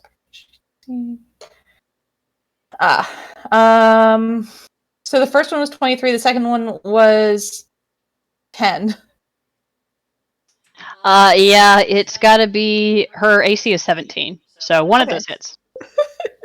So, like, the first one, she swings and it, like, does that thing where it, like, slow motion barely misses Splinter's nose as it goes by. Did she throw it? No, she swung it. Okay, gotcha. Sorry, I missed that part. Continue. May like adjusts for this, but you can see the calculations going off in her brain that she like twitches and shifts her stance a little bit, swings with her second hit. That was the 23 and goes for 6 fluff damage. And then kind of just like skips back. Yeah, she only had 4 left. I don't think I have anything I can use to react to that. So, Splendor dodges one, gets clipped by the other, takes a dramatic spin, and just falls back on the pillows laughing. Like she's actually, it sounds like she's enjoying herself for once. Yeah. Gil, you also got knocked out, right? Yes. Okay. Yeah. Yeah, both Olive and Gil are somewhere moping. So you would think that would only leave May and Fog. However, there was a secret player biding their time, waiting, Oh no. Is it the And- Noodle Man? having been flung from the fall. Hissing from the air coming down onto May is fettuccine dual-wielding pillows. Yes! Can I ask, Assassino! What? can I ask, can the unconscious people still do things? Or are we and just like out? so you're pretty done with the pillow fight. When I will say I will allow people to do some things depending on what it is. Can we cast spells? Sure. You're really gonna take the wind out of his sails? Come on. Who's left? The snake! May, Fettuccine, and technically Fog. The Fog's not playing pillow fight. Fog's playing zoomies Who does it look like Fettuccine's going after? after May. Okay. Although I will say it's your turn and the order hasn't come back Yeah, up. that's what I was going to ask if Yeah. Olive has come back yet or has Not gone yet. since then. Yeah, all right. No. I'm May, are you properly surprised by this? Oh, absolutely. My only child? The betrayal. I just imagine the like rooftop takedown from Assassin's Creed 3 where he just leaps on you just get shanked in the clavicle with 2 pillows. Assassino! Resquieta in pace! So, for the purpose of this, Fettuccine has sneak attack die. Did you say he has snake attack? That too. That is amazing.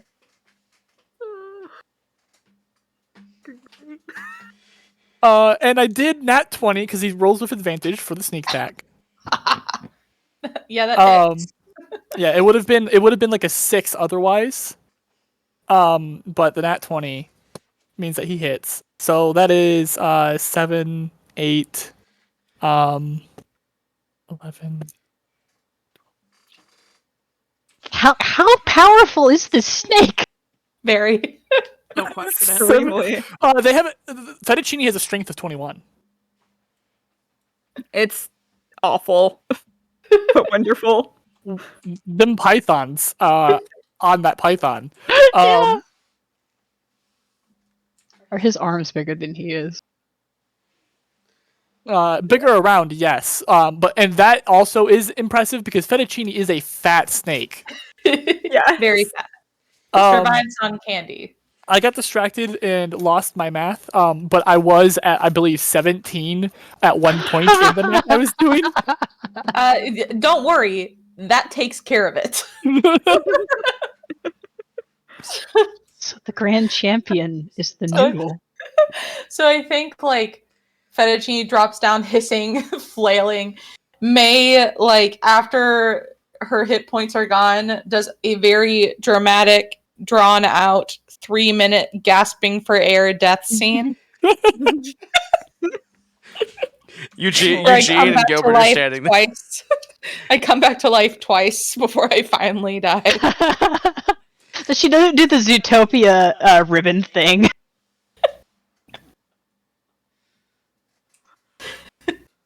And then I just lay there prone. Delightful. Fettuccine standing on me. That brings it to Fog. Fog, are you still just doing zoomies? Yeah, more or less. He still doesn't understand the concept of this. He just is Yeah. here for a good time, not a long time. Yeah.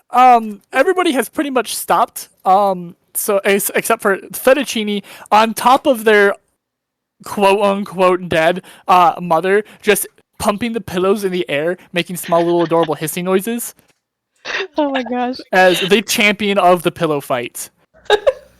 Splendor lifts up an arm from the ground. Yeah!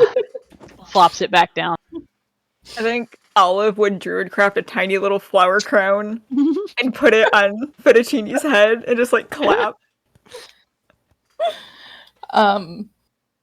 May wakes up and is like, while I can't let go of the betrayal, I am very proud. And with this, we're going to be revealing what the stat sheet for Fettuccine is. Amazing. Oh, I love that he Fettuccine has.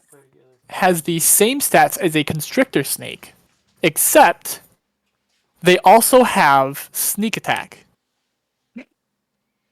That is amazing. And they have proficiency in sleight of hand and persuasion. Amazing. I need From this snake's adorableness. persuasion. Their sneak attack is as per level 1 rogues, that's 1d6. May I So- play Fettuccine? Holy shit. So is Fettuccine's persuasion tactic kind of like Perry the Platypus? They're like, well, I don't know, Perry the Platypus. I'm like, "Argh." It's like, you know what? You make a good point. Kinda, yeah. He's just so like this is a chubby little snake, that is just really really adorable, and it knows it's adorable. Oh no, he could be a force of great evil if we're not careful. Yeah. Also, of course, because he's wearing the belt of spider strength, he also has hands, horrible little grabby mitts, and a 21 strength. Oh, that's awful. God. Oh boy. So what does Fog do? Oh, sorry. They also have proficiency in stealth. Oh, yeah. Amazing.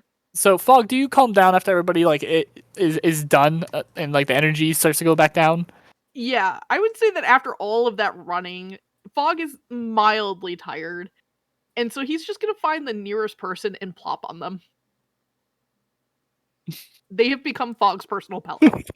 Oh boy, who has he flopped upon? Yeah, who do you flop on? Jack and I Probably- would let it. Probably May, right? Because May was right there on top of Fog Yeah. when Fog got tripped. It's very true. Yeah. Does he flop This all on May does with happen. Fettuccine there? He just lands on May and Fettuccine both. Yep. Can Fettuccine lift Fog? That is a good question.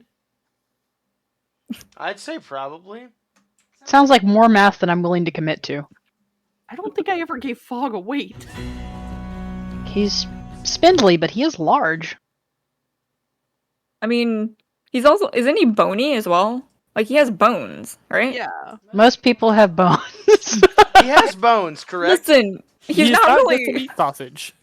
This is like a person though. Like he's Oh.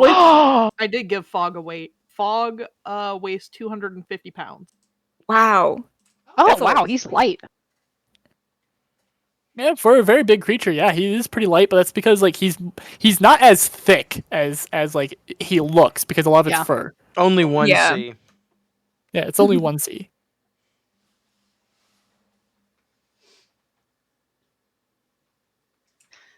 So Splendor is still just kind of huffing and laughing on the pillows, and she holds her hands up as Fog goes to flop down, like no, no, no, no, no, and sort of rolls out of the way to make sure she doesn't get flailed onto.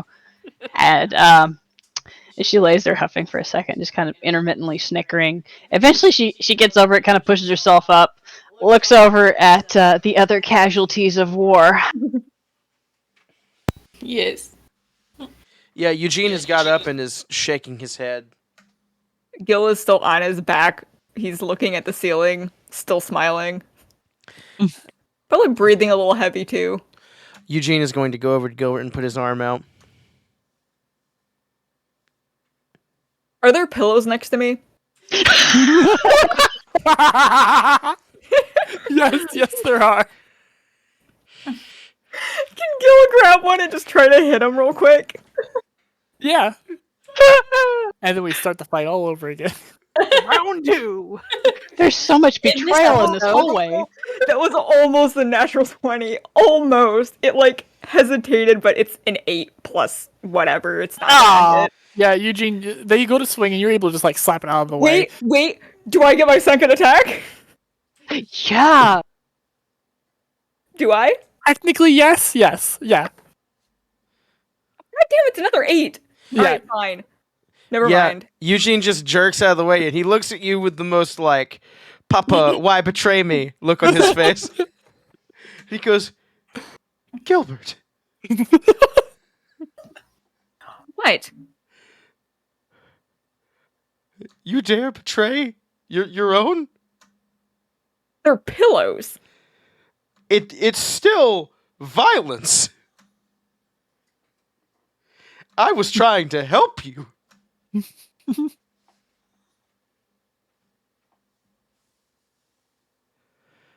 Can I try to hit him again?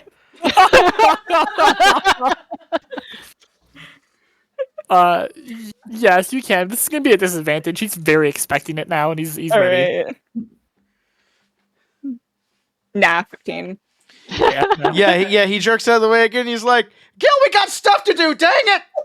Let me get up. Let me let you up. In the background, Splendor was like sitting on the floor laughing, and she rocks back, kicks her knees up, and sort of just like flip kicks herself to her feet, dusts off, takes a look at Fog, and just sort of it puts her hands on his side and starts rocking him back and forth like, "Hey, come on, get up." Fog would just roll onto his back very lazily. She's still got her hands on Fog, and she pauses, and then she starts pet, pet, pet, pet, pet, pet, pet. Eventually, Fog will get up.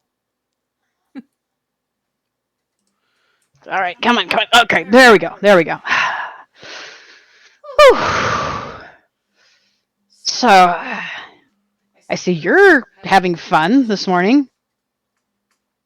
Looking down at May and Fettuccine. This is so worth waking up 10 hours early. You did. Never mind, you probably don't remember anyway. Hey, you need a hand? I've been sitting there for 12 hours. Wait, what? Olive is nodding in agreement. Like, yes, you were. What do you think we've been doing? Yeah, I love that Sleeping? No. the two of them probably have no concept of time. Who knows if it was actually 12 hours? Could have been 12 minutes. Gosh, they're such a disaster Olive duo. grew up in the Feywild. What even is time? Exactly. I've heard that it's a little bit soupy. Oh my gosh. Look, can we go? Or do we got stuff to do? I mean, come on. Oh, what? You want to go another round? No, I want to go. As in leave. Oh yeah, you hear that? He wants to go. Splendor! Why is everyone against me today? What'd I do? You did a lot of things, but we're even now. Don't worry about I didn't do things. it. Don't worry about it. That's like telling me not to. You know what? I'm just gonna worry about it. Okay? Fine, whatever. As this conversation is happening, suddenly in like the rough middle of your sparse and like spaced out group, there's a spray of confetti just coming out of the ground, and left in its wake is a small bucket, with a bunch of ticket booklets inside, with a little note on the top that says "Baby's first fun time."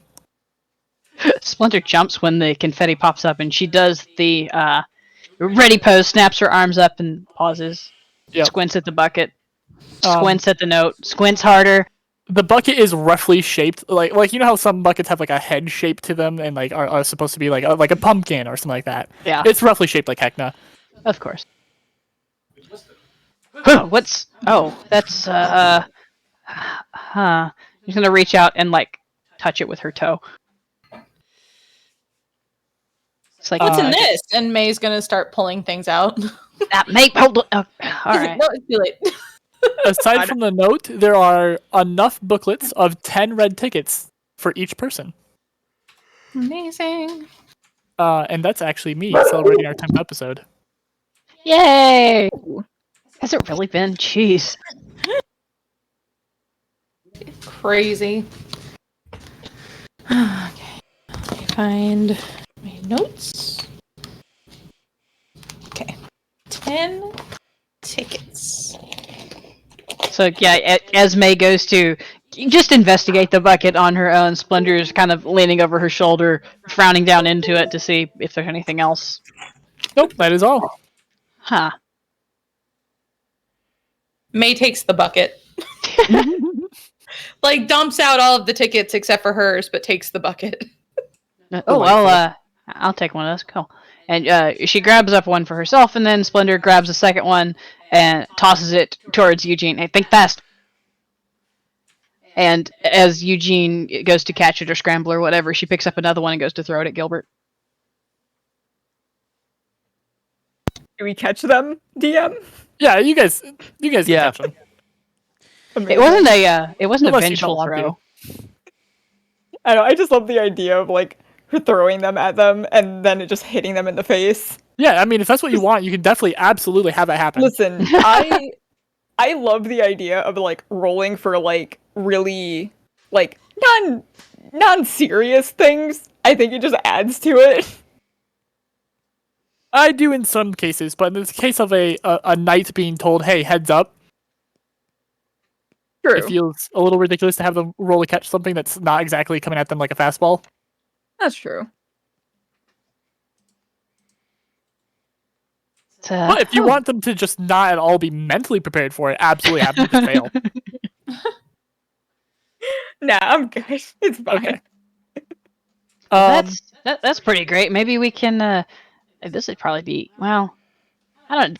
This hasn't happened before. Maybe we can do it again and get some more. We should have pillow fights every morning. Oh yeah, I am in, says May. I am down. that sounds pretty great. What do you think, Eugene? You got a little something in your ears. Well, I mean, we should probably get to doing what we were gonna do today, right, guys? I don't think that was the question, Eugene. Well, yeah, I know, but I mean, I don't want to like. He doesn't want to Pillow. lose again. I don't care that I lost. It's a pillow fight. I don't care. Right, Phyllis. Okay, so you guys can have a pillow fight if you want. I'm gonna sit over here, I guess. All right. Well, you stood over there. We're gonna go do stuff. Well, I want to go do stuff. Well, then let's go. Jeez, make up your mind. You were talking about a pillow. What is with everyone today? Let's just leave. Gil's gonna go up to Eugene and like pluck a feather out of his hair and just like let it fall. Gilbert, Yeah. don't baby the Eugene right now, okay? Plucks another feather. Drops it. Okay. All right. And then Eugene's just gonna walk away. As Eugene walks away, you're gonna hear Eugene's voice come from Fog in a very distorted manner saying, "Baby Eugene." Splinter like double takes at Fog and just starts howling. Fog is the monster from Annihilation. God damn it! What was the name of the? Oh, hold on. There is a monster in the movie Annihilation that mimics people's voices and does not do it well. I mean, that's more or less Fog, yeah, because he talks in a very distorted manner. And his voice sounds like it's actually like echoes of other people's voices. It is amazing. Oh my gosh. Oh, we can do so much with that. Baby Eugene is now Gil's nickname for Oh Eugene. no. Oh no. Or worse, he'll call him Little Eugene. Oh. Well, May, you feeling better today? Yeah, this was nice. This was a good time. This was weird. I mean, I'm used to more less soft things. In response to Splendor saying that, you'll hear a distorted Calamity voice saying, I'm not going to get this right, Jasket, so please correct me. The Revalia thing that she says. Raleigh Rune vor Revelia. Raleigh Rune for Revalia. Splendor was chuckling, and it's just like she's still laughing, but it sort of fades out a little tiredly at that. She's like, "Yeah, it's right. Yeah." What were we doing today? Yeah, that was my question too. What were we doing today? We were going to see Locke to find out some more jobs for us to do, as well as Right. I mean, whatever else you guys need to do. I need to go see Babs, so that's fun. Splendor lifts a finger. I also wanted to talk to the toy maker. Wasn't able to find them yesterday. Toys?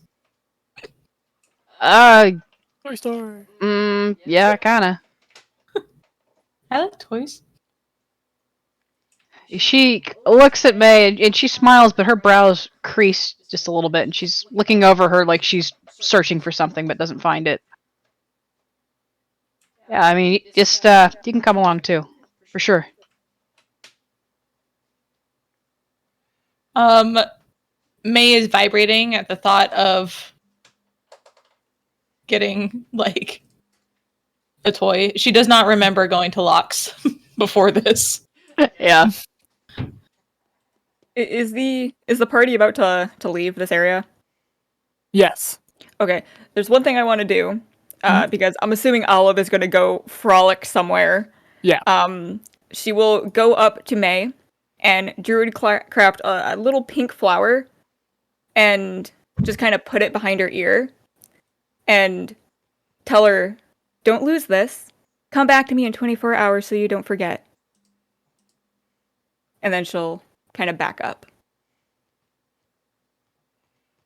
That's very soft. May like very quickly like undoes one of her buttons and then like uses it as a pin to make sure the flower doesn't fall out. Amazing. Yeah, the Druidcraft flowers disappear after 24 hours. And that way, if she comes back, she can make another one and make sure she remembers.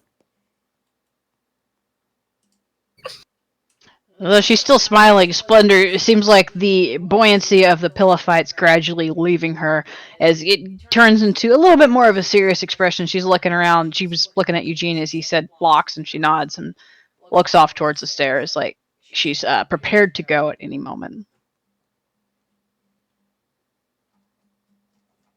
May follows, and May is doing that thing where she like every 5 seconds like touches the flower, like don't forget. Oh. Oh.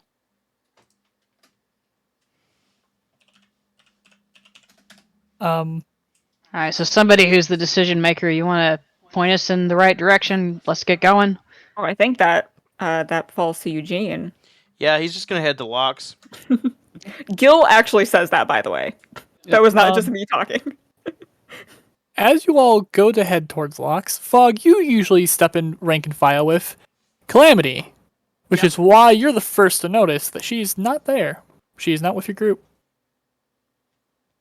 Fog will mildly panic as he's frantically starting to look around. Does anybody notice Fog getting restless? Yeah, absolutely. Fog's hard to miss. I would also say that he is probably at a certain point would start borderline whining. Yeah. Do we also notice that Calamity is missing? Yes. Oh no, not What's again. oh. Can we go one day without one person going missing? Fog, you are also the first to find a note written by Calamity.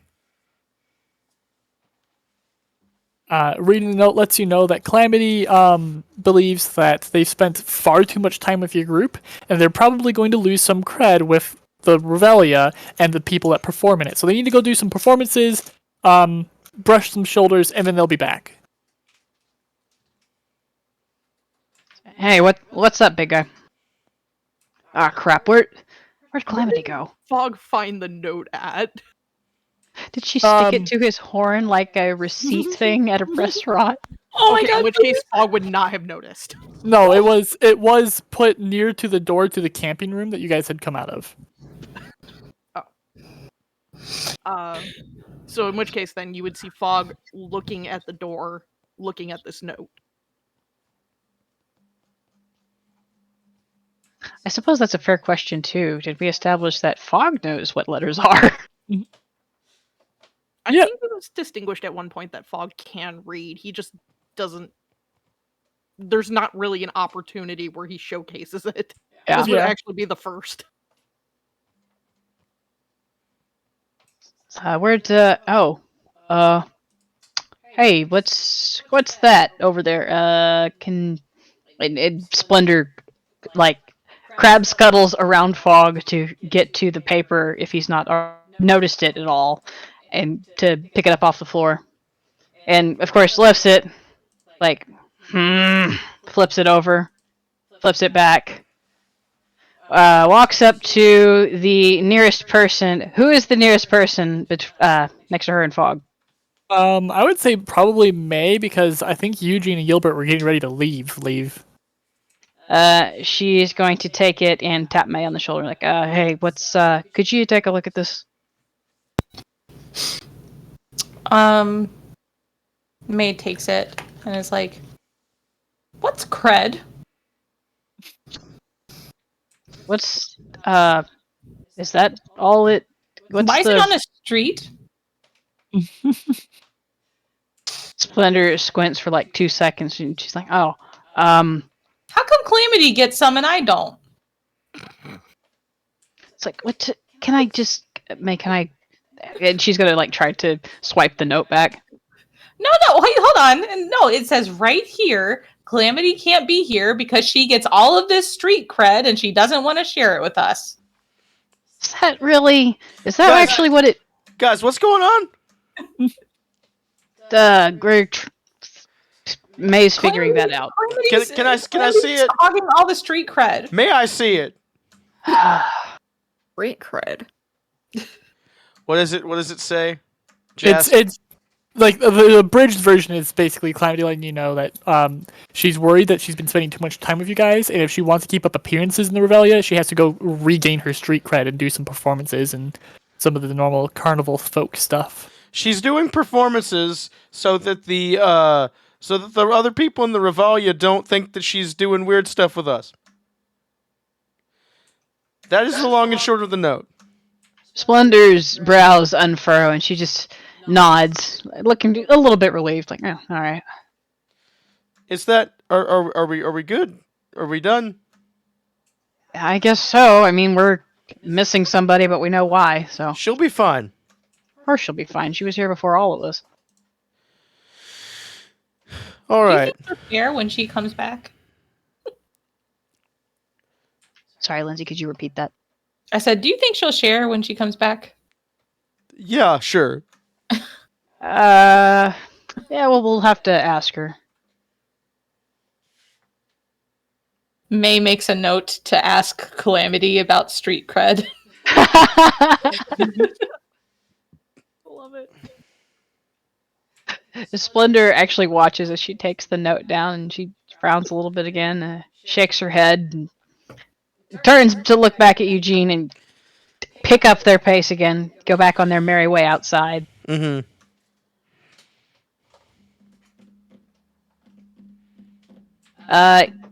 Do we make it outside without anything happening? You do. Aside from Ramona's usual, like, Can I stop by Ramona real quick? yeah. I just Oh want my to gosh. ask her, did the guy up in the Sweet leave yet? Oh, I think so. Yes, I think so. Yes, yeah, yeah. Hold on. And they look through the notes. Yeah, yes. Beautiful. How much was that room? Because you guys bullied and gaslit the poor Ramona, I think it was down to Negotiated. 2 red what tickets. 2 red tickets. Red ticket? Yeah. I'll look back to the group. Should we get the sweet? Yes. I mean, as Alright, long as we I got will- someplace to say, does it really matter? Well, all right. Yeah, I will hand over 2 red tickets. Okay. You hand over your 2 gaslight tickets. Listen, man. Gaslight gatekeep girl boss. Tickets. We have a job to do here. Thank you, Gilbert. Mind the gaslighting. I will give a slight little bow of my head to Ramona and rejoin the group. All right, now we make our way to Locks. Okay. Hell yeah. You're able to make it to Locks. Absolutely no problem. Oh, I was going to ask a question when we got outside. What is it? How does the moon and stuff look? Is it about the same as when we Yes. left? It is back to a full moon. The sky is dark. And the people of the Revelia, are they back to their Yep, typical self? Typical normal Okay. selves. You see a few So people are a bit more bloody than you are used to seeing the Revelia, but So it's back to normal pretty much. Just yeah. recovering. Splendor steps outside, and she almost immediately looks up to the sky, and she sees that, like, the proud set of her shoulders sags just a little bit, and she sighs quietly, but it is a very dejected noise. And then she continues on. Yeah, I think also when we step outside, after not seeing the lovely little like sunset, I think it was, that we were seeing, Gil will kind of mumble to himself, yeah, well, it was nice while it lasted. And then continue with everyone as we walk. All right, so Eugene is going to burst into a Locks. Just open the door. Yeah. And is Locke Lock- around? Yeah, Locke will look up. I mean, he has to be. Yeah. We'll look up from what he was doing and just... Oh, hey there. Hey, you got any more... He's going to wait for everybody to get in and shut the door. You got any more jobs?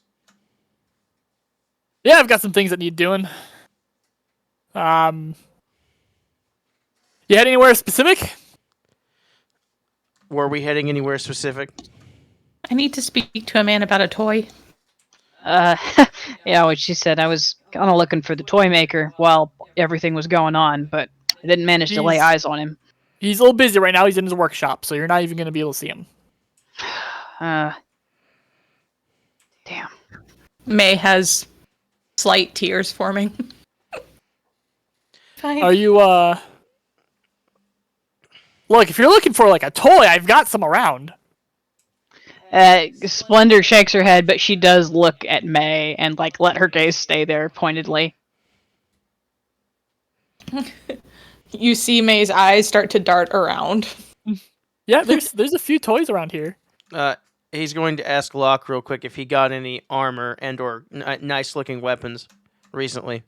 Yeah, so go ahead and roll me a D100, actually. Okay. Ooh. Because there's percentile chances for Locke to have specific things here. Is only Eugene allowed to do that, or can Anybody who wants something specific Go ahead and roll me a d100. Yeah, I'm curious if he has any like weapons or healing potions. 90, my boy. Okay. Yes, he does. He does have a set of armor that you can see is actually magical just at a glance. Can I do an Arcana check to figure out what it does? Yeah, you can. Okay. I got a 73 on my percentile. I think if I did that right. 703. Okay.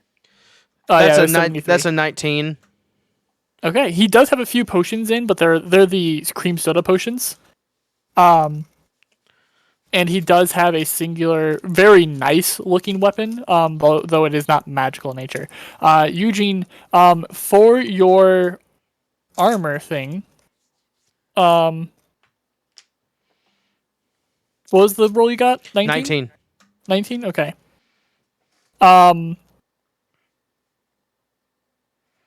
It is,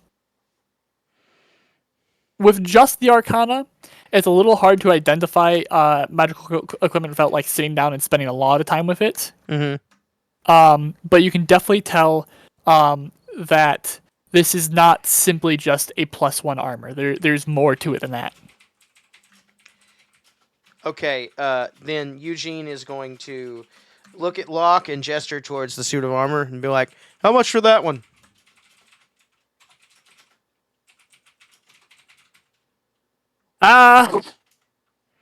Well, What kind of armor is it, Jask? it is plate. Oh, Yeah, it's full plate. yeah, Eugene don't got that. That's gonna be 25 red tickets. Eugene puts down 25 red tickets Okay. without hesitation. Okay. And then the entire time we're here, Eugene's going to be trying to attune to that armor. Yep. So I can see what it does.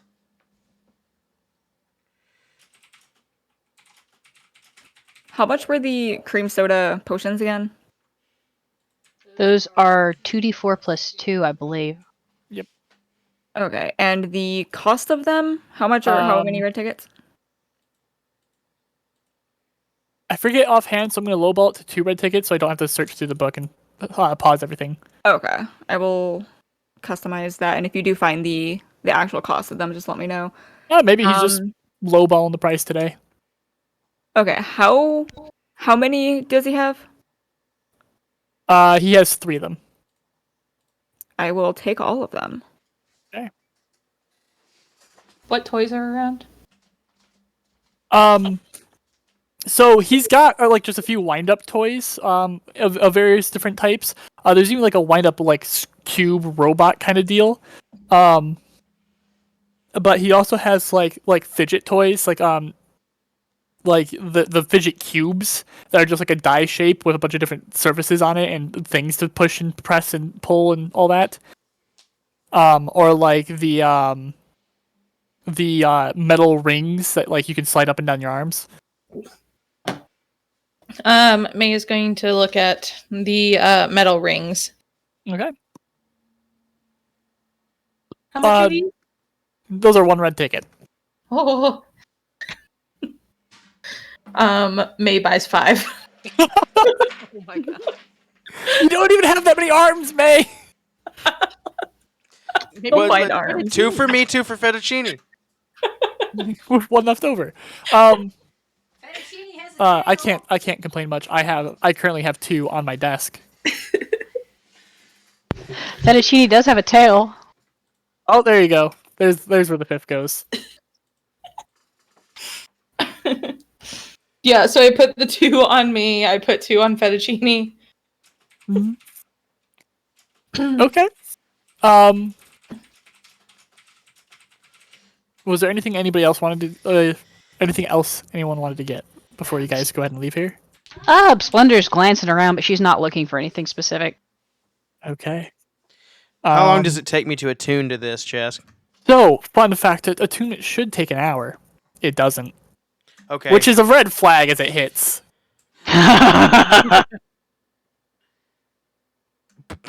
What is Like the longer or shorter? It's shorter. Did After a we- minute, Eugene, the armor replaces the armor you're currently wearing. Oh boy. it just Yeah, you're like you feel the straps that like connects the breastplate to the backplate. You feel like the connections on your pauldrons. You feel every last bit that connects all your different pieces together snap all at once, and your armor just falls off of you. In the moment it takes for you to kind of like breathe and gasp, you don't even fully get the gasp in when suddenly you're now wearing the armor you had bought. Splendor That's a little jumps as the armor concerning. clambers down. Like, what? How do I look though? Now we're asking the real Well, question. Genesis. That was a very Genesis question. Right. Very much was. So the armor is while it did look like fancy, it looks much more fancy now. And it's got a gradient to it. Going up to down, red, orange, yellow, in a very sunset hues. Okay. All right. Okay. What's the downside? Okay. This is +1 full Okay. plate. Okay. Once per day, you can spend an action to use Sunbeam. Okay. If your hit points ever reach 0, the spell Sunburst is cast centered on you. Okay. Oh. Isn't that like a radius spell? That is a radius spell. And That would I'm do assuming- damage. That would do damage to him, which means he's at 0. He immediately fails 2 death saving throws. Mhm. Oh, And all allies and enemies within the radius also are taking damage. Is it spells or is it just like melee attacks that take the 2 death saves? Any damage. Any damage? Okay. Any damage.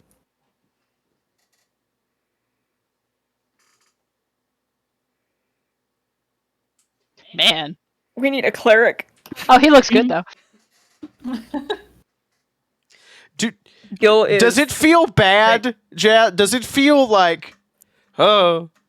It's actually really comfortable armor and it's slightly warm. Is it cursed? I mean, I would say that's a curse. Yes. Yeah. Eugene kind of like looks at it and he goes, "Gil, is this what nights feel like? This is amazing. Look at. Am I glowing? I feel like I'm glowing. Oh, you do give off 15 feet of bright light. Gil is squinting. That's amazing. Splinter is also squinting at it, and she's looking distrustfully, a little bit uneasy at this. Like that's not normal. Eugene does Fog some high makes a steps and noise some of kicks. pain as he shields his eyes and looks away. Can I turn? Can I turn down the light? Can I dim the lights? Yeah. So as you like give thought to it, it goes from a 15-foot radius to a 10-foot radius to a 5-foot radius, and then shuts off with only like a shimmer on the armor. It's a walking glow stick now. Gilbert, look at me. It's hard not to. It's hard to do it. Jeez. Yeah. Oh, no, I found out I can turn it off. I can dim the lights. It's got a dimmer switch. No, guys, if you just look, better. it eventually goes. The pain goes away as long as you just stare directly into it. She looks a little bit bewildered at May and sets a concerned hand on her shoulder. No, May, that's how our priests go blind. Don't do that. Yeah, I do not recommend it. What is Feels like wrong it's with you working. people? There are black spots, though. I feel like this is working. Wait, did Fog just talk? Yeah, I think he did. Or no, he just turned away, didn't he? Yeah, he made a noise of pain. Yeah. Okay. Shielded his eyes and looked away. For some reason, you are so much quieter than everybody else, and I don't know why. I need to turn everything up and then turn everybody else down. Trover says, "Throw Eugene into the dark rooms." Tie him to a Riley. broom handle and just kind of wave him in there. Riley, we Yeah. Whack him over your knee like a glow stick and throw him in. Yeah, Eugene just volunteered to be the first to go into any room from now on. Okay, but I think you're the only one without dark vision, aren't you, Gil? Aside from Eugene, who has a nightlight armor now. Yeah, but as long as I stay close to Eugene, I should be able to see a little bit. It's fine. Gil already has bad eyesight. Eugene, Yes, sir. Oh no. the armor's name Yeah. is +1 full plate of the brilliant fading dawn. Oh, that's really cool. Okay. This is rather sun themed. Does any of the embellishment on the armor look like familiar to me?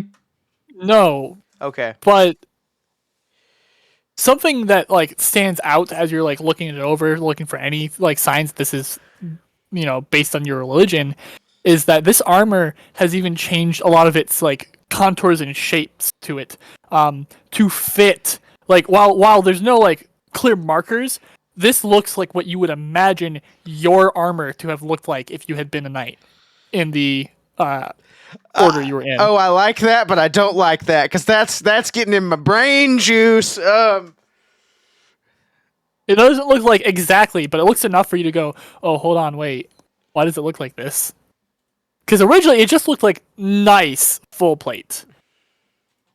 Well, Eugene's gonna think about that, and he's gonna go. All right. Well, are we good to go? What are we doing, Locke? You're not gonna. All right. If you needed tickets, I've got some jobs I need done, and also if you needed tickets, I've got a job needing done over at the Flop House, so you can do some things over there, and also do some betting or what have you. Oh, I don't gamble, but I mean we can do that. He just stares at you for a few seconds. Splendor perks up a little bit. Right. Fine. Well, We'll learn him. It's fine. give me just a second. I need to bring back up the thing for it. Over at the Flop House, on the second floor, where all the card tables are, there's a person named the Countess. She wears a headdress with 3 feathers in it. She stole those from me. I don't want her wearing my feathers on her head. A pride thing. So if you can get those feathers back for me, then I'll pay you some tickets. Who did you say this was? The Countess. The Countess House. Um, At the Believe Flop me, House. you won't be able to miss her. You go to the second floor, you'll see her. Would you pay 10 tickets each? Let me double check something. If you do this for me, I'll pay you 30 red tickets. Each? No, that's a group.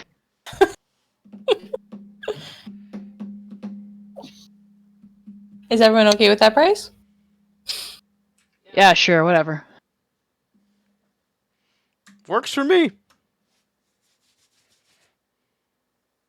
Wait, is 30 divisible by Eugene counts? 1, 2, 3, 4. Is 30 divisible? Who's good at math? Splendor just shrugs. May also shrugs.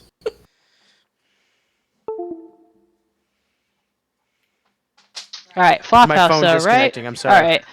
And then, like, as Eugene is trying to figure out who can do math and who can't, Splendor turns to leave. Also, if you find any trinkets, I'll give you information for trinkets. What kind of Trinkets? trinkets? All right. I'm sorry, May, did you say something? I was asking what kind of trinkets he was looking for. Anything that's not from the Revelia. Hey, Locke, could we make that 32 tickets? That way we all get 8? Sure. Cool. Look at this fancy man, his fancy armor doing his fancy math. Yeah.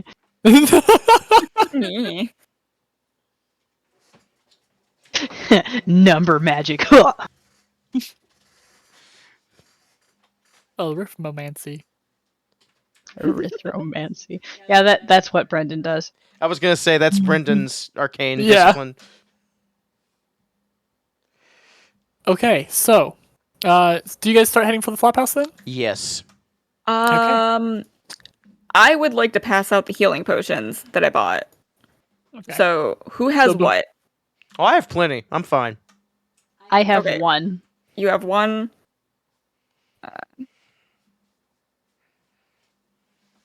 How many does? Oh God, I opened up. That's not right. What about May and? Wait, hold on. Yeah, May and Fog. How many do you have?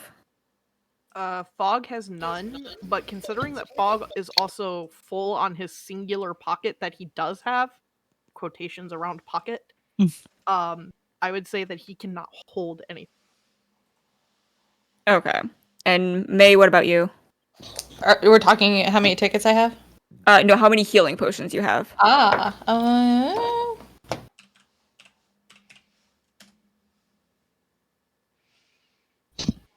I don't have any healing potions. I have a human tooth. That's good to know. Locke perks up when you say that and goes, what kind of human? Like, do you know how tall, how short? I don't. Splendor pauses to turn and squint. She's like, "Oh, that was from that. It's from that jawbreak." He pissed himself. Never mind. They're from the Reveille. I don't want it. I thought we found it in his pocket. May doesn't remember that, but I do. Did we? I thought we knocked it off of him.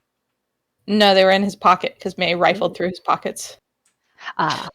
But May shrugs, puts it back. Yeah, I feel like Splendor would not remember a detail of it. She just remembers, like, intimidating the guy. Mm-hmm. Okay, I will Remember hand. chasing one. Yeah. Fog is a menace. I will give May one of my healing potions. Thank you. Puts it in her bag, promptly forgets it. I mean, I can't just hold on to them, but if you're in combat, I would have to do like my full action and stuff to get to you to shove the thing in your mouth. So it's good to have them kind of spread out. No, it's good. I have ways. You know what we could do? We need to put a beer hat on May so that she can't forget. It's just there. Drinks healing potion when I'm not in need of healing. Do you think Felix might have a beer hat? They might at the souvenir shop. Maybe. It's just shaped like Heckna's face, and the parts of his hat just come down into the straws.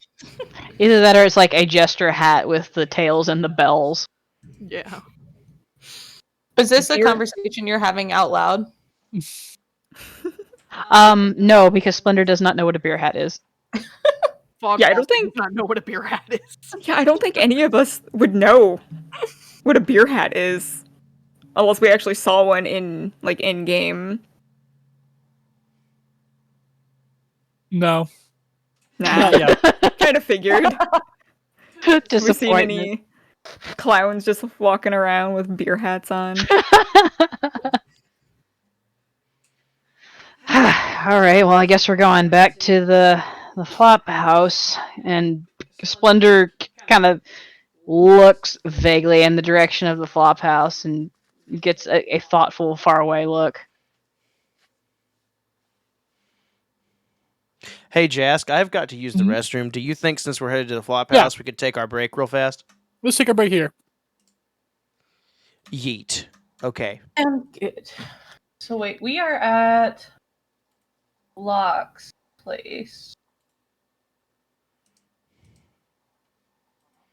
Where is that? Locks is at number 5. Thank you. All right. I'm going to toss up the BRB screen. We'll see you guys in about 10 minutes, all right? See you later. And then number 16 is where you guys are going.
Welcome Jim, back. there's also in the Yes. important links and stuff. I think it was what was it Omnis Vague posting? No, I have no idea where I put it now. I had posted important images. There we go. I had posted a map of the area that we're going to be in. If you want to put that into the stream. Okay. Ooh. I will actually bring that up as well so I can. Also, Jask, if you don't mind, could you retell me what Locke said about the whole feather thing? That Absolutely not. the Countess okay, fuck you. The Countess stole Locke's feathers, right? Or has Yeah. them, took them, Yeah. is wearing them on her head. She stole them, put them on a little headdress thing, Hold on. and is wearing them on her head. Okay. I feel like I had like part of that, and I was also like thinking about like I think like healing potions or something, and my brain got like half of that whole thing. Yeah. And he mentioned that he doesn't care how you get them back. She's a gambler, so maybe do something with that. But So get them back. seducer. Yeah, I was gonna Visit- say, here's your we'll chance. Just seducer. There we go. I forgot what I was going to say. Never mind. It's gone. It had something to do with seduction. Oh no. Well, But we need to find that. the moment I started to think of it, I got the seduce me from the spy thing in the video. oh yeah, I know what you're talking about. Whoops, I'm in the wrong place. No. It's so aggressive. It was very important, all right?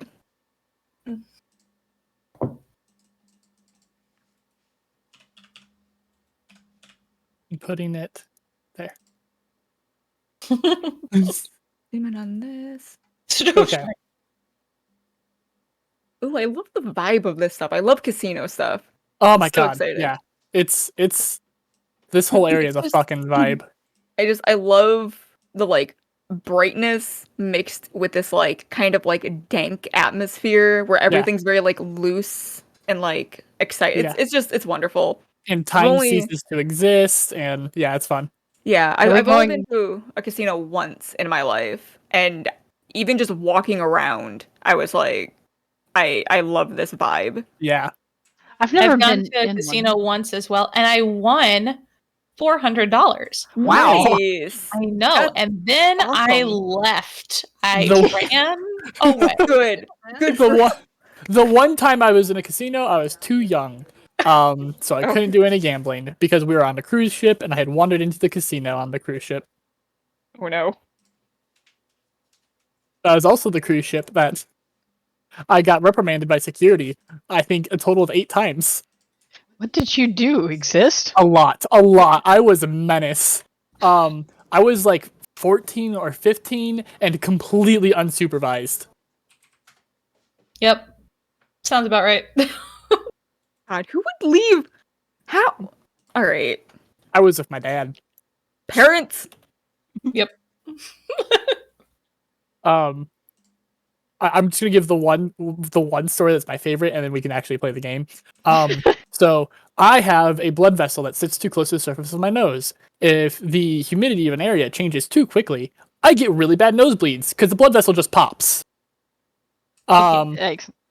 We went from dead of winter in Michigan, took a plane, and was now in tropical humidity.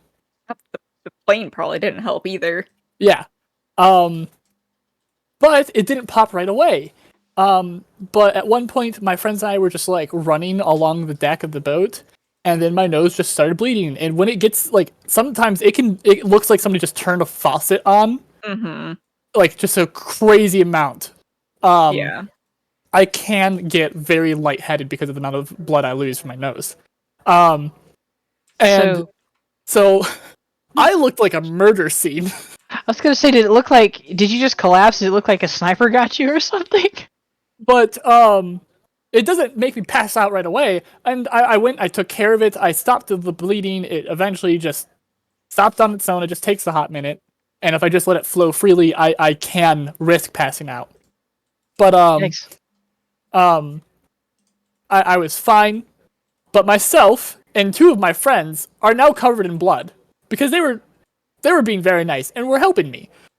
And instead of doing the normal person thing, we were like, let's go make it look like people got murdered in the elevator. Oh. And Oh. went and laid in the elevator looking like bodies. Oh my god. Oh gosh. Yeah. Oh, yep. So nobody got tricked by it, by the way, because it's a big old glass elevator, and security watched us walk into the elevator and lay down. Jesus. Oh my gosh.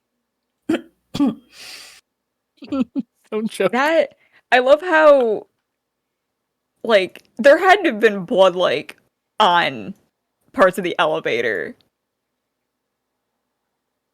Most of it, by the time we had this idea, had like dried. But yes, there was little bits. Yeah, just Yeah. creating a biohazard over here. Just as Yeah, you do. I was a little shit. Cause like, isn't it a thing where like if there's like blood in like a public area, they need to get like a they need to special like team because deep clean it. it's Yeah, dangerous. yeah. So it's like you yeah. caused somebody a hell of a time. Yeah, Yeah. as a healthcare professional, you have to have somebody who is specially licensed in hazmat cleanup stuff to do that. yeah. Which the would elevator probably had to be- shut down. Yeah, probably be like their doctor on board or somebody. Jeez. Imagine getting that call. Right. I was a bad. Don't do the things I do. I am the perfect example of things not to do. But let's get into game.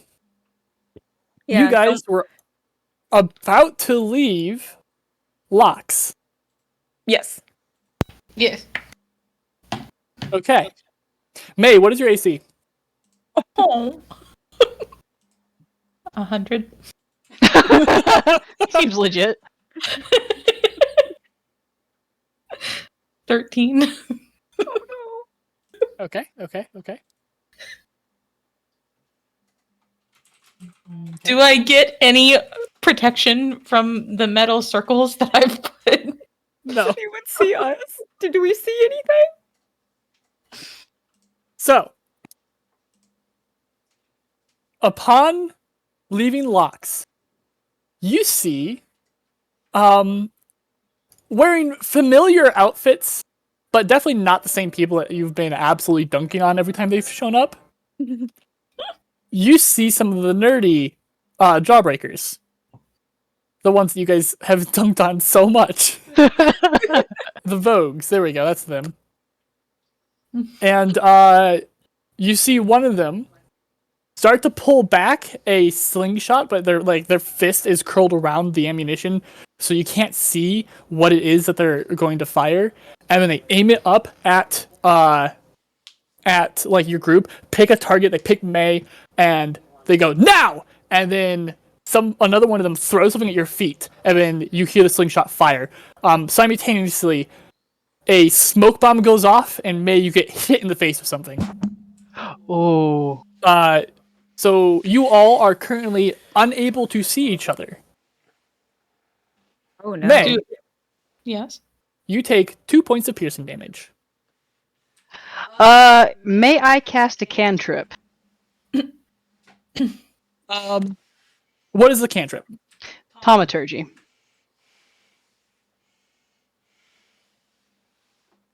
Thaumaturgy an action or bonus action? That Because this all is- happens in like a matter of less than a few seconds. Oh, you know what? It is an action. I thought it was a bonus action because it's a cantrip. Okay. Never mind. I'm gonna have to say no on this one. Now there is technically kind of no combat happening right now.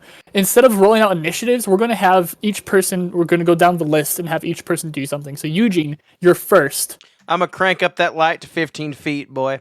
Okay.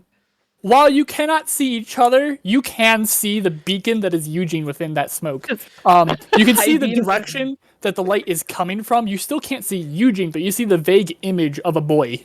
So you just turn the high beams on in fog. Mm-hmm. Great. Mhm.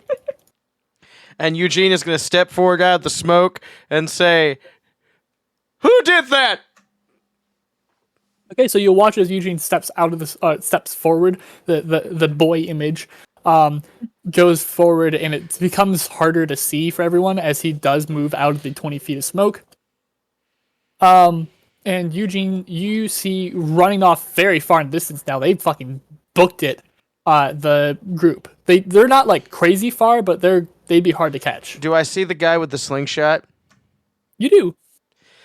Can I pick up a rock and just throw it at him? Yeah, you can. Okay. Go ahead and roll a hit. Okay, and that's plus strength or dex? It's a thrown weapon, so but either or.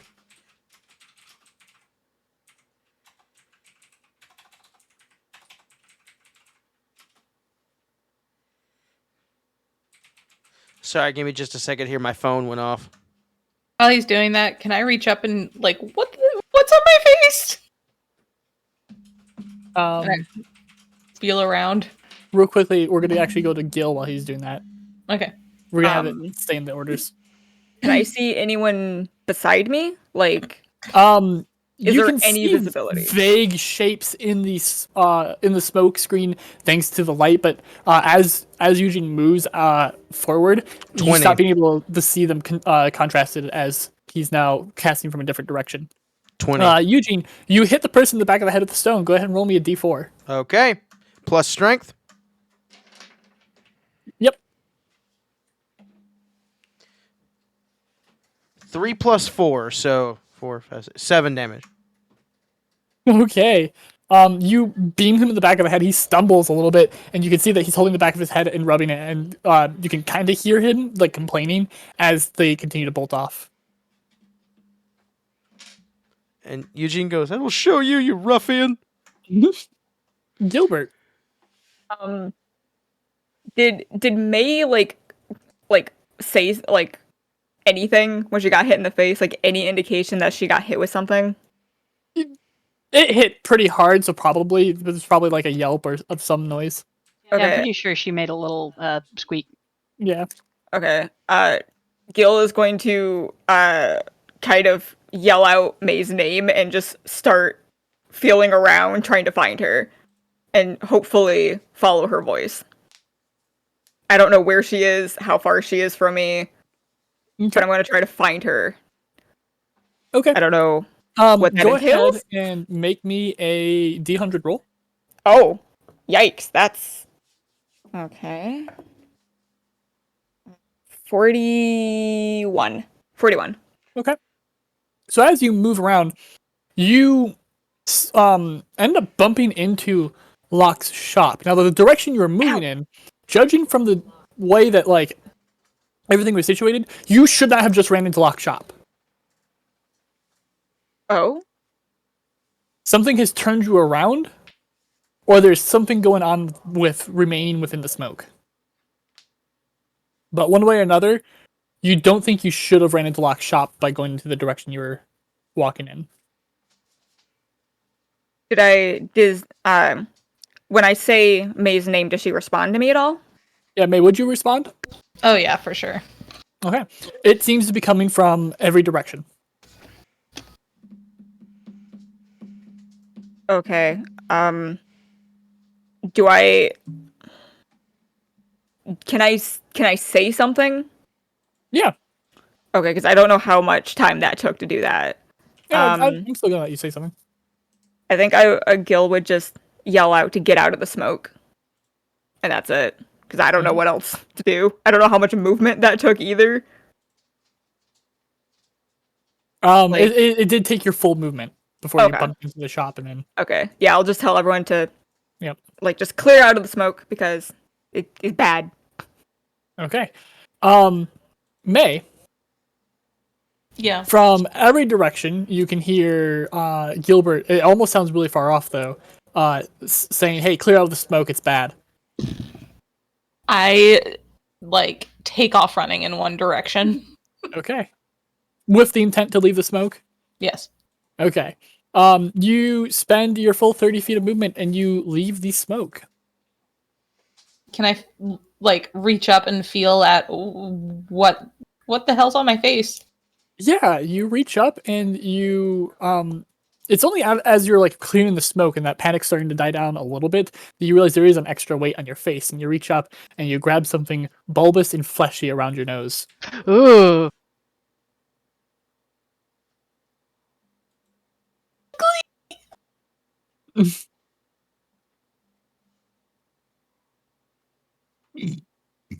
And I just sit there panicking. Okay. Do I see May? Glancing over, you do see May, and they've got a schnozzling on their face. Oh no. Splendor. Yeah.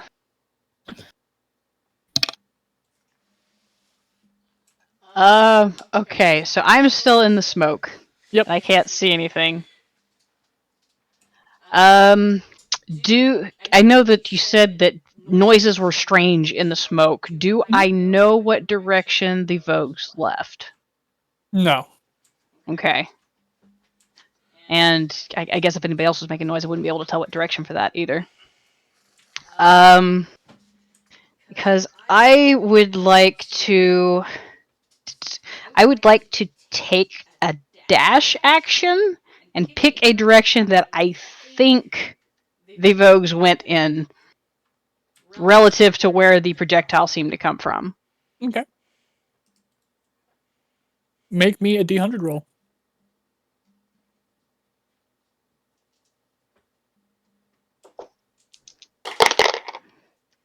That is 45.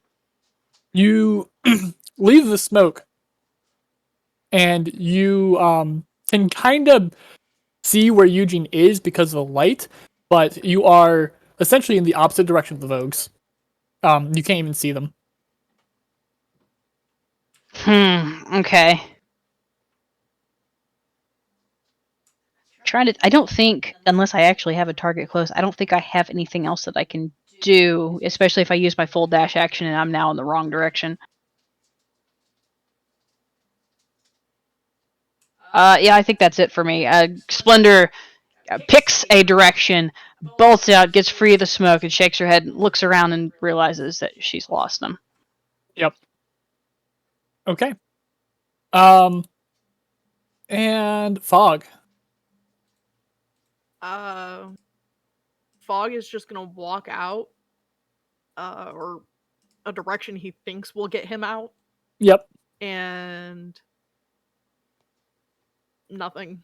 He's put off by it because it's not something that is created by him, and it does disorient him, but he's not really super phased by the disorientation. Okay. Yeah, you've lived the first bit of your life inside of Fog, so In fog and solid darkness, this isn't Yeah. really anything new to him. but you do leave, and yeah, you're out. You can see Eugene's shining bright.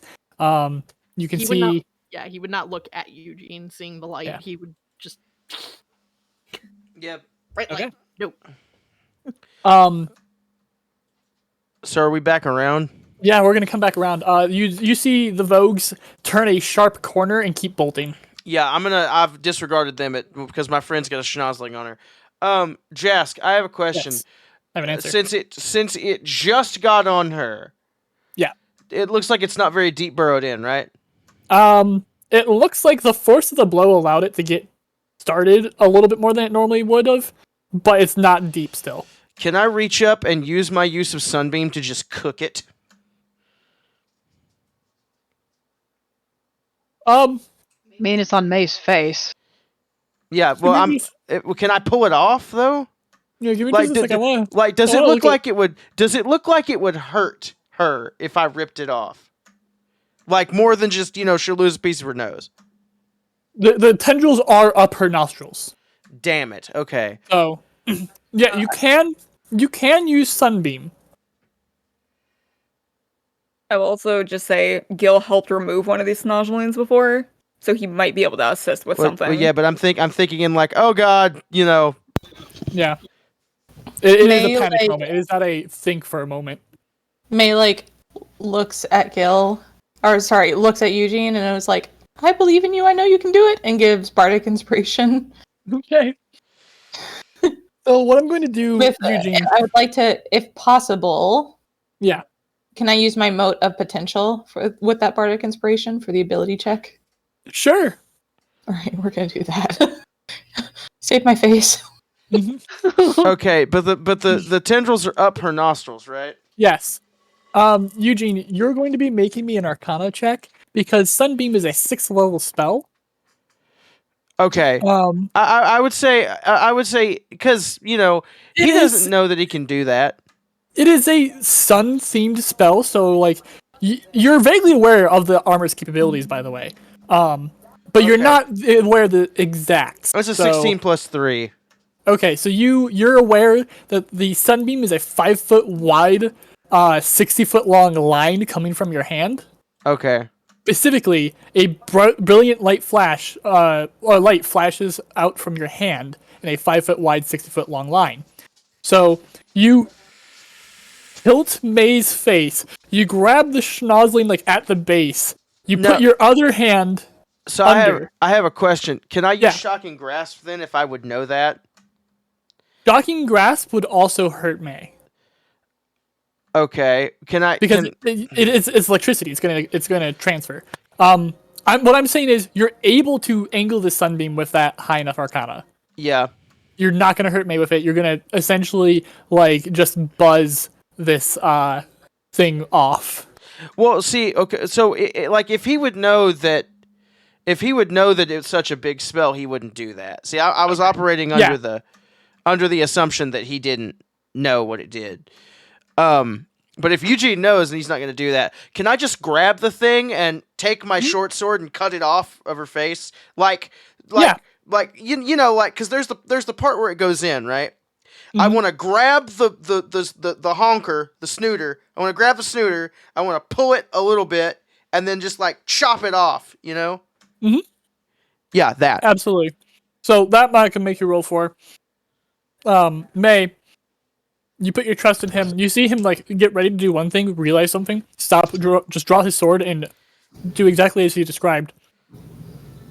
And this odd, almost back of your brain feeling suddenly stops. You didn't even notice it until it did stop. My sinuses. Yikes.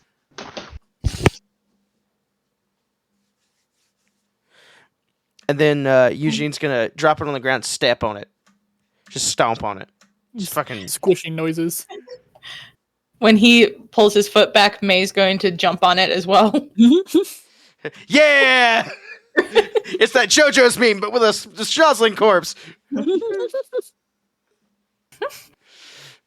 How's my nose? Does it look all right? Is everything there? It looks a little munched on, but like it'll recover. No.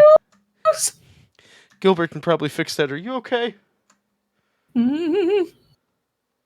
Like emotionally, or? And Eugene's just gonna kind of like gesture for a hug, like we need to bring it in. May's gonna take him up on that. Yeah. So they hug real quick. Eugene like pats her on the back twice, and he's like, "It's all right. It's all right. It'll be okay."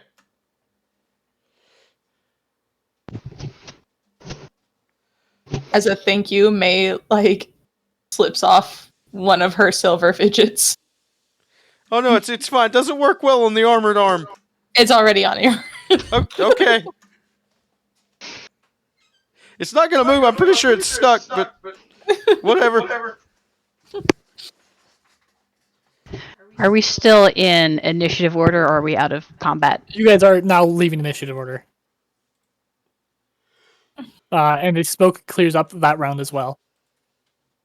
Can I look around? Is there something to distract me? I mean, it's Revelia. There's always something distracting. True. It's not wrong.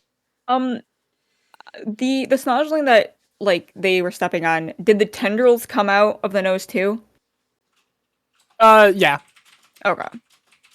There's one like hanging from May's nostril, and then she like snot rockets it out. I would say after Gil stops rubbing his very sore nose after running face first back into Locke's shop, would turn and run over to May and just kind of like after seeing the snozzling on the ground and seeing May's nose, he would just suddenly like kind of grab her chin and lift her head up a little bit and just look to make sure there's nothing in there. Yeah, there's no tendrils are left. Nothing's left in there. Okay. Any blood? Anything? There's a little bit of blood. Not a lot. Okay. At this point, I was going to say Splendor is running back up after she realized she was going the wrong way. How bad is it? How did they? Which way did they go? They made me ugly. It's fine. You're not ugly, and they're probably too far away to deal with right now. I beamed one of them on the back of the head, but you know. Who were those people? I didn't do anything to them. Why are they being mean? They were They the were Vogues. The what? The Vogues. I don't know what that is. I know you They probably. don't Is that like a us. dance? They're people that's been messing with us the whole time we were here. You probably don't remember, but they don't like us very much. I remember. And they're going to like me even less when they see me again. I don't know if they can like me less.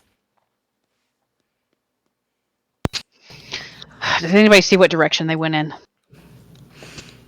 They turned that corner down there, but Splendor follows his point, glances at May and Gilbert, sees it's in hand, takes it just a second to see the situation, and goes to stalk off in that direction. Okay. Splendor, we need to go to the flop house. She was a good 15 feet or so away, and her steps stutter, and she stops. You can tell she's really thinking about it, even from behind. Listen, I know you're upset. I'm upset too, but we have stuff we need to do. She tilts her head back and looks up at the sky, and even from that distance, you can hear the.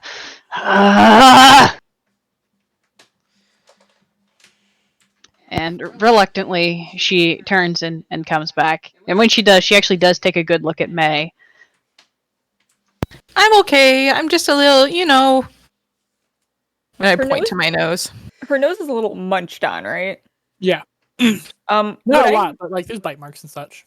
Would I know if my lay on hands ability, which just it restores HP, would that kind of fix like small minor Yeah, things that- like that? Even giving what I said 2 points of piercing damage was what you got. So like 2 points will fix any damage. Okay, yeah, I will seeing that and making sure that there's no of like things actually in her nostrils. Gil will like sigh a little, like in relief. His eyes will soften, or his eye will soften a bit, and he'll just pat her on the head twice and restore those 2 hit points. Okay. Splendor regards the bite marks on the nose and kind of glances around to Eugene, looks on the ground, looks at the schnozzling and freezes. And in another split-second decision, like you can see she realizes what happened, and she, her eyes widen. If anything, you can actually feel the anger coming off of her now, but she's not moving. Splendor, I'm okay. It was, I was being maybe a little dramatic. It wasn't that bad. It I could like a have been. pet. Yeah, it could have been very bad, but Eugene, the souvenir shop is this way. We're going to go get something first. Okay, what are we getting? They sell masks there. Are we all getting a mask? Yes. Okay.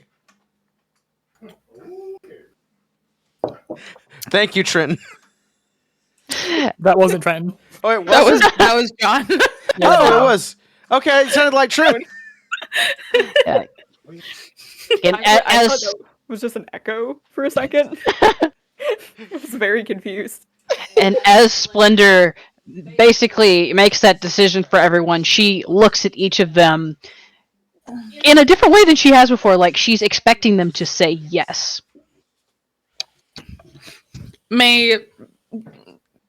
No thoughts. No, I mean, Just it follow. makes sense. Yeah, it wouldn't be a bad idea to have a little bit of extra protection. And she nods, and as she goes to step past, like crunches her foot down hard on the schnozzling on the ground and keeps going. It is Also- already a paste from Eugene stomping on it and May jumping on it a bunch, but you will absolutely get the satisfaction of just a bit more smush. It's the spirit of the thing. Also, maybe we be a little bit more careful when we come outside of buildings. Maybe.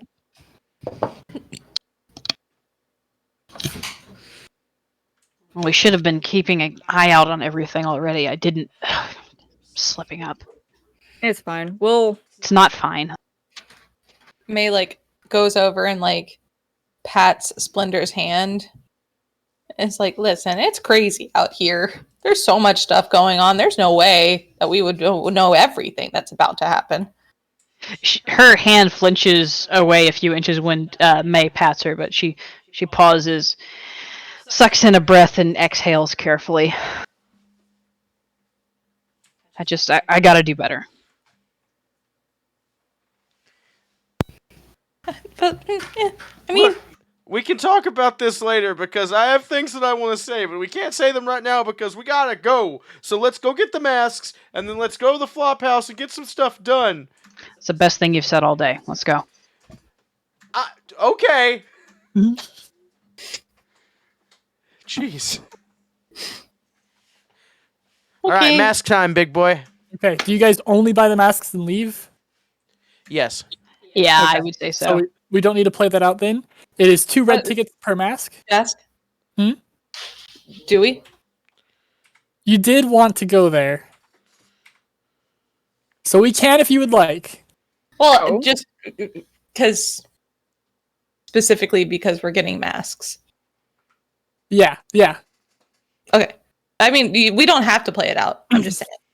No, it sounds like fun. Let's do it. Yeah, let's do it. I was just You thinking guys, in the interest of time, but I did already say I'm willing to go as long as you guys are willing to go for making sure you guys each get to interact with every Flophouse game you want to do. No, I don't need to play it out if... Hold on. I'm going to message you. It is important to note, all of these masks are Heckna masks. Oh, we don't get like custom ones? Nope, they're the only ones they have on stock are Heckna looking masks. Okay. Literally under the items that that he has to sell, paper masks resembling Heckna's own mask, which change depending on the phase of the moon. We'll Okay, probably you said have. They were 2 tickets each. Yep. Okay. We can always get with Calamity after and see if she can hook us up with something better. Yeah, I don't really like his face being on my face. On top of that, I don't think any of these are going to fit Fog's face. Just like tilted on his forehead or something. Yeah, Yeah, Eugene, we'll just like Dangle it from an strap it. the armor didn't come with a helmet, did it? I did, yes. Okay, I'm just gonna put the helmet on and close the visor. Okay. Definitely inconspicuous. The sunset colored boy and the giant monster. Perfect. So, Oh, and May the did gold lady remind and the me- shiny knight. May did remind me. So we are going to do May finding something. While you guys were in the mask section, looking at all these different masks, May did the May thing and wandered off just a little bit. They got distracted. There's something shiny.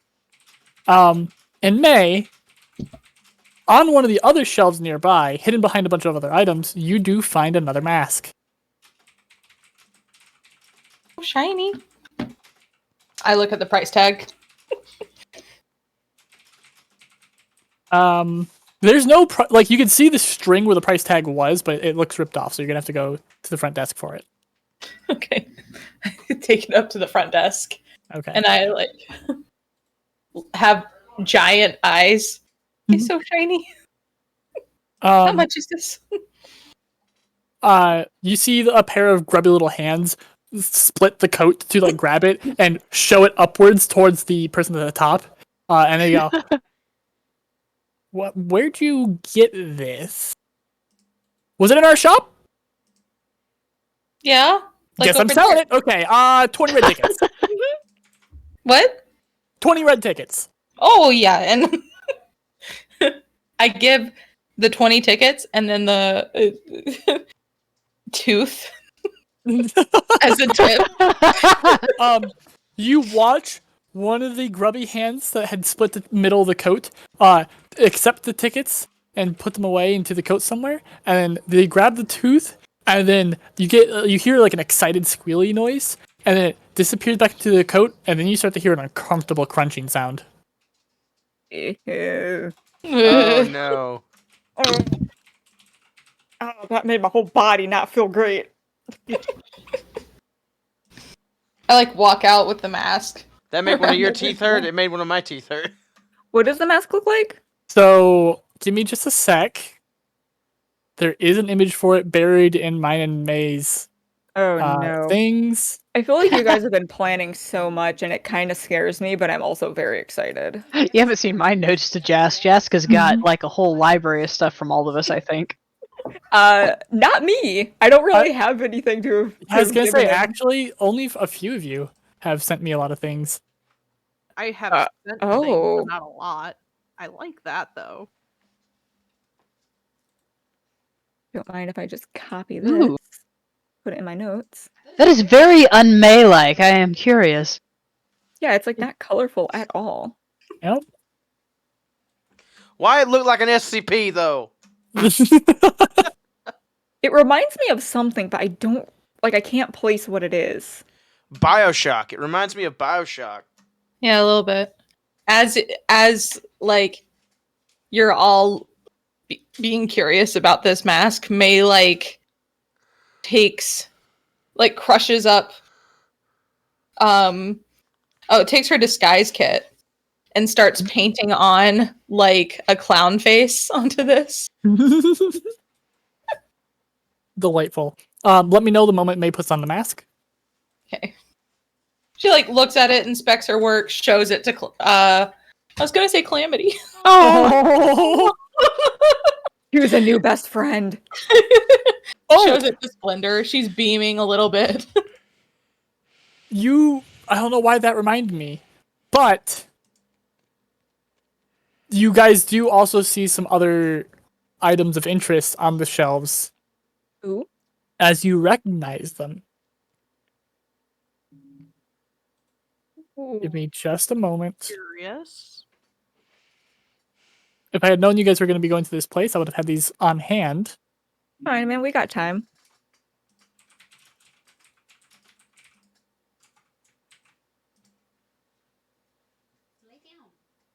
Also gives me time to correct my notes a little bit. While May is showing off the mask to Splendor, Splendor just kind of raises an eyebrow. It's like, where did you find that one? All we've got are these. In the back. Splendor looks towards the back. What others do they have back there? What others did they have back where? Right. Oh no. Oh no. Splendor pauses as she's looking to the back, and May says that. She looks back at her, and she opens her mouth, and then closes it and gets kind of a pained look on her face for a second. And then she just smiles again. It's like, it's nice. It's nice. Thank you. Proud of it.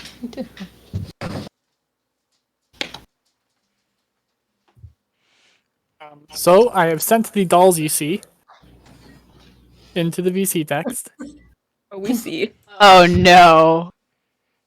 Fog takes a particular interest in one. What was that? Are we okay? That was my dog started playing. Oh, okay. It sounded like someone just got Bodied? I just heard a scrumpus and I got scared. I have two 60-pound pit bull mixes. So when they play, it sounds usually I can mic it in time, but when they play, it starts. It can sound bad, but it's not. Yeah. Yeah, so those are the dolls you see. Splendor looks back over the dolls and pauses, because they're kind of mixed in with the other stuff. They're sort of memorable, but they don't catch her eye until she does a double take to the pink-haired one and looks at them more closely. And anybody else who's nearby, she's leaning towards the shelf, just kind of peering at them thoughtfully. Wait, Splendor, what did you find? These look kind of... They didn't have these last time I was here. Eugene's gonna grab the Gideon doll and look at it. We still remember Gideon, right? Yes. and it's even got a tag on it that's labels it as Gideon. Eugene puts the visor of the helmet up, and he's like, "Wait, who's here from who's here? Fog's here from the original group. Fog would remember Gideon, right, Fox? Yeah. Okay. Fog, Gil, actually, all of us would. Well, Gil- for Gil. was Gilbert here? No, Gil was there. Gil was Okay. there for Gil Gideon. did He meet- was. Gil met Gideon briefly before Gideon had to step out. Oh, okay. Yeah, it was. I think there was 1 or 2 sessions because I remember Mhm. specifically a scene in Locke's place between Gideon and Eugene that left a mark on Gilbert. Actually, Okay, so he's gonna gesture Gideon and not Gideon, Fog, Fog and Gilbert over, and just hold it up to them. I think Gil would have also been over by this point anyway, Yeah. and be looking at the Olive doll, considering we just saw her. Look, Does Olive also have a tag? It looks like Olive. They got her May colors comes toddling wrong. over. Yeah, it kind of. And Splinter pauses mid thought, double text May, and even though she's still pondering the dolls, she does actually kind of smile at May a little bit, like she had a thought and she's relieved. It's a weird likeness. Yeah. And this one too, she picks up the pinky one and hefts it in her hand and stares down at it. Eugene is going to set the Gideon doll back on the shelf and just be like, "We need to get going, guys." It is also important to note that all these dolls do have drawstrings on their back to make them say things. Oh boy. Yeah, Eugene is completely put off by this. Yeah, Splendor is looking at the pinky doll in her hand. She would definitely be interested in the little string thing and pull it. You hear the wind up as it pulls back, and then as it comes in, the voice box activates and goes, "Hi, I'm a traitor." Oh no. Her eyes widen and she blinks at the doll and she just pulls the string again.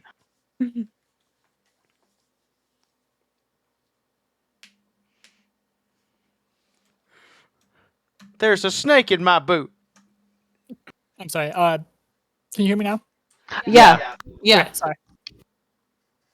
Give me just a moment. Let me roll a d4. I have some voice lines written down, but they're supposed to be random. You get another, "Hi, I'm a traitor." Huh. She pulls it again.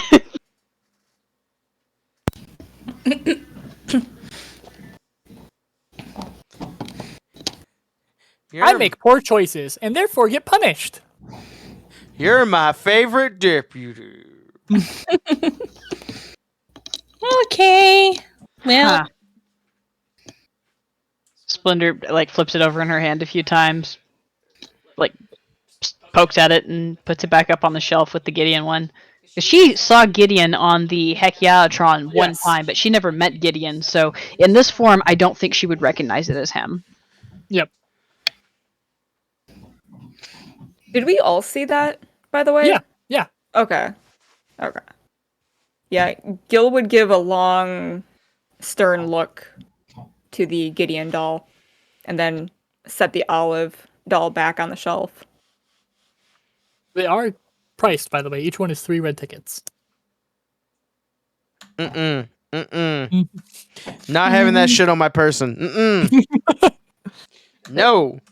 Splendor like kind of glances between the guys and the Gideon, and when it gets put back on the shelf, she picks it up and looks for the drawstring and pulls it too.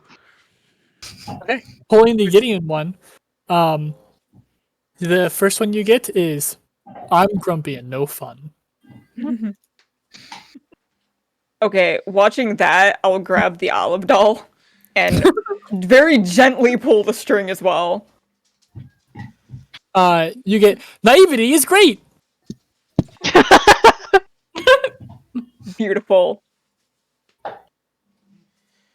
can we maybe get out from the creepy dolls?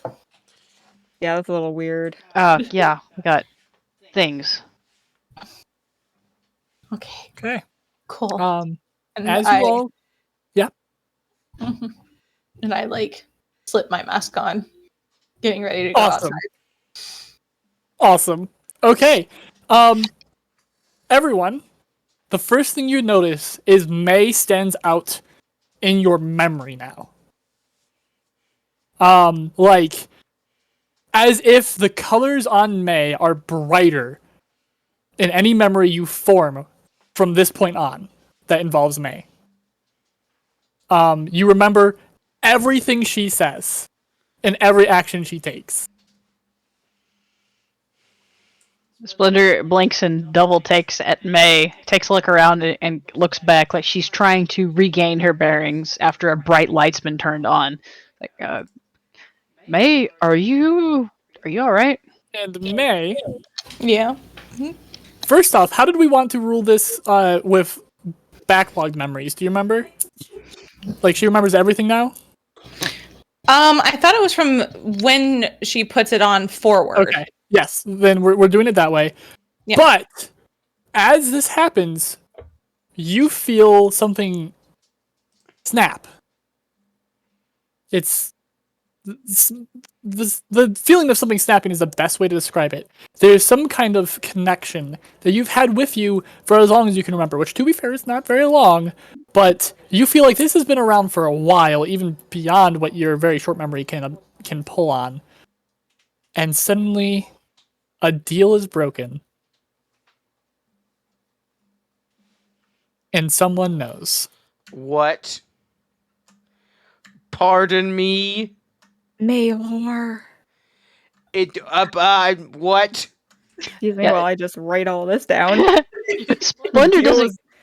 The deal is broken. I was gonna say, Oh, no. Splendor is looking at May, so she only gets what she's seeing visually. Right now, she's just looking mildly puzzled at May because she's trying to figure out what's going on with her looking at May and remembering her. Yeah, are we? I think we would all be kind of looking at her because we're all suddenly like, huh, May. Yeah, she suddenly stands out a lot in your memory.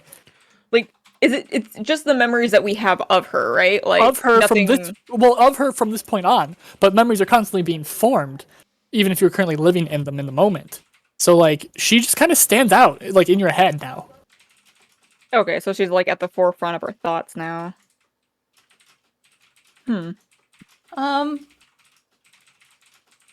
Like you notice May's shoulders kind of just sag from because it looks like she's relieved about something, even if she like. Oh, we can't really I mean, see her face. I was gonna say, with her mask on, can we tell? Because we deal with Calamity a lot, but we've never had May mask. Can we tell what sort of emotion this is? Well, we saw her shoulders slump a little bit. You can see her shoulders slump. As if in relief. Like it's not forward, it's just like they kind of like it looks like she relaxes a little bit. In VC text, that is for everyone who is not wearing the mask. Uh-oh. May, are you all right? Yeah. I feel like I'm all right. Why All are you right. staring at me? I don't know. Eugene's just gonna go, what's the dear lady's name? Dear lady? Yeah, our friend. Olive? Oh my goodness. What is it? She gave her a flower just this like 2 minutes ago, man. Oh wait, May, the big tall gray guy that was really rude. What was his name? That was with us before. Who? What are you talking about, Eugene? The friend that was with us before, but that's okay. I'm just checking something. Gasp. She didn't call you Jim. Something is amiss. Eugene, sweating. So, Eugene, what are you on about? Didn't you say we had things to do? Well, Let's yes. go. Yeah, Bathroom. you Okay, have got to the go to red the clubhouse. Okay. Splendor like nods and agrees, like yeah, and then she pauses, and she turns to look at Mayworth. What? You a little weird. you remembered where we were going. Yeah. Quick, May, what's the name of the bird guy that we always talk to? What's his name? I forgot. How about we have this talk outside, you know? I feel like you're freaking me out. Yeah, Eugene, stop being weird. I'm not being weird. It's weird. And May goes to leave, but then thinks about the schnozzling attack and peeks one eye out. Yeah, as she goes to the door and pauses, Splendor would probably pick up her step to go back her up. Yeah, our DM, I think, stepped out to go to the bathroom real quick. Yes. So, I would also say that when we're getting ready to leave, Gil would also be looking out of a window. I don't know if there's windows on this place. It's a giant, balloon, isn't it? Yes. Yeah. It's like a balloon, and the inside is always like a red hue. It's like being in an actual red rubber balloon, yeah. Yeah. Okay, sorry, I'm back. Gives me a rash just thinking about it. I feel so stupid because I don't quite understand the second part of this mask about the secondary users. So that's mostly for if you were to read the full entry for the mask, you don't need to worry about that. You just need to worry about the fact that you form permanent memories with anything dealing with May. Okay. So May peeks out looking for the Vogues. Is anyone outside? No, there's no one outside. Okay. And, slowly walks out. I'll affix my mask over my eye patch. Okay. Gil doesn't take that off, by the way. He keeps it on. Both of them. Yeah. So, fun fact, the paper mache masks are magical too. Oh, God. After the game, Alright. So let me just screenshot this for you. What unholy demon are we riding with now? Fog. I mean, So still waiting for the time I I've cast that, sorry. That's okay. I've sent the screenshot, but I'll also read it out.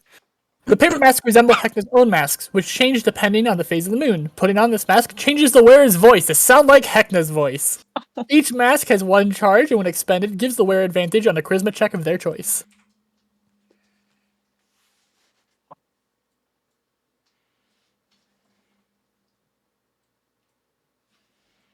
Now, I'm not going to make you try to do the Heckna voice, but I will encourage it.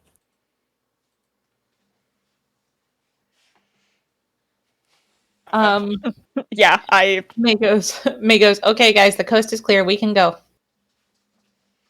Uh-huh. Okay. Why does your voice sound like that? Why does your voice sound like that? My Her voice voice- sounds normal. Yeah, May's voice sounds normal. Yeah, her voice sounds normal.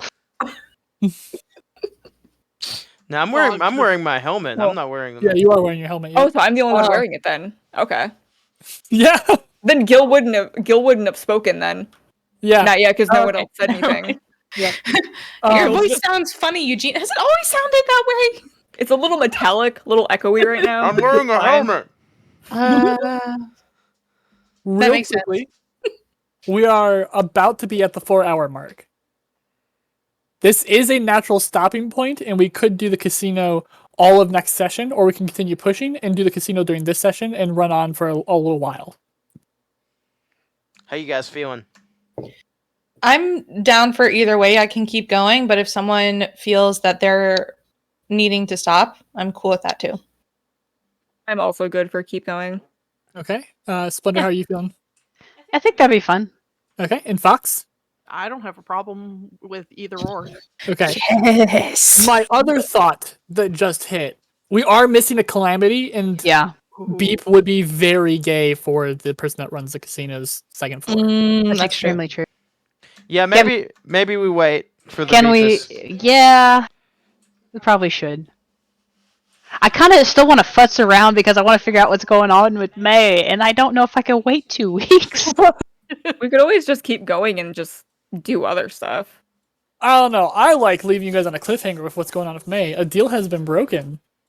What does that mean? We've never seen May's class structure. Ah! Well, that and this is like unknown possibilities for the future. I'm excited because one of the things, whenever May was decorating her mask, and Splendor was asking her if there were more masks in the back, and May's like, "More masks where?" She was going to ask her if she remembered her name, and then she stopped because she wasn't sure that she would like the answer. I love that. All But right. yeah, so that's where we're stopping for tonight. Yeet. Yee. Well, I hope you guys enjoyed. This has been Heckna episode 10. I don't know what I'm going to call this episode, but now that I figured out I can upload directly from Twitch, this will be going up on YouTube in the next hour. So all you mofos who want to listen to it, afterwards can do it. I apologize for the late start on the stream. That was mostly my fault because I wanted to eat, but, I mean... It was kind of an odd day overall.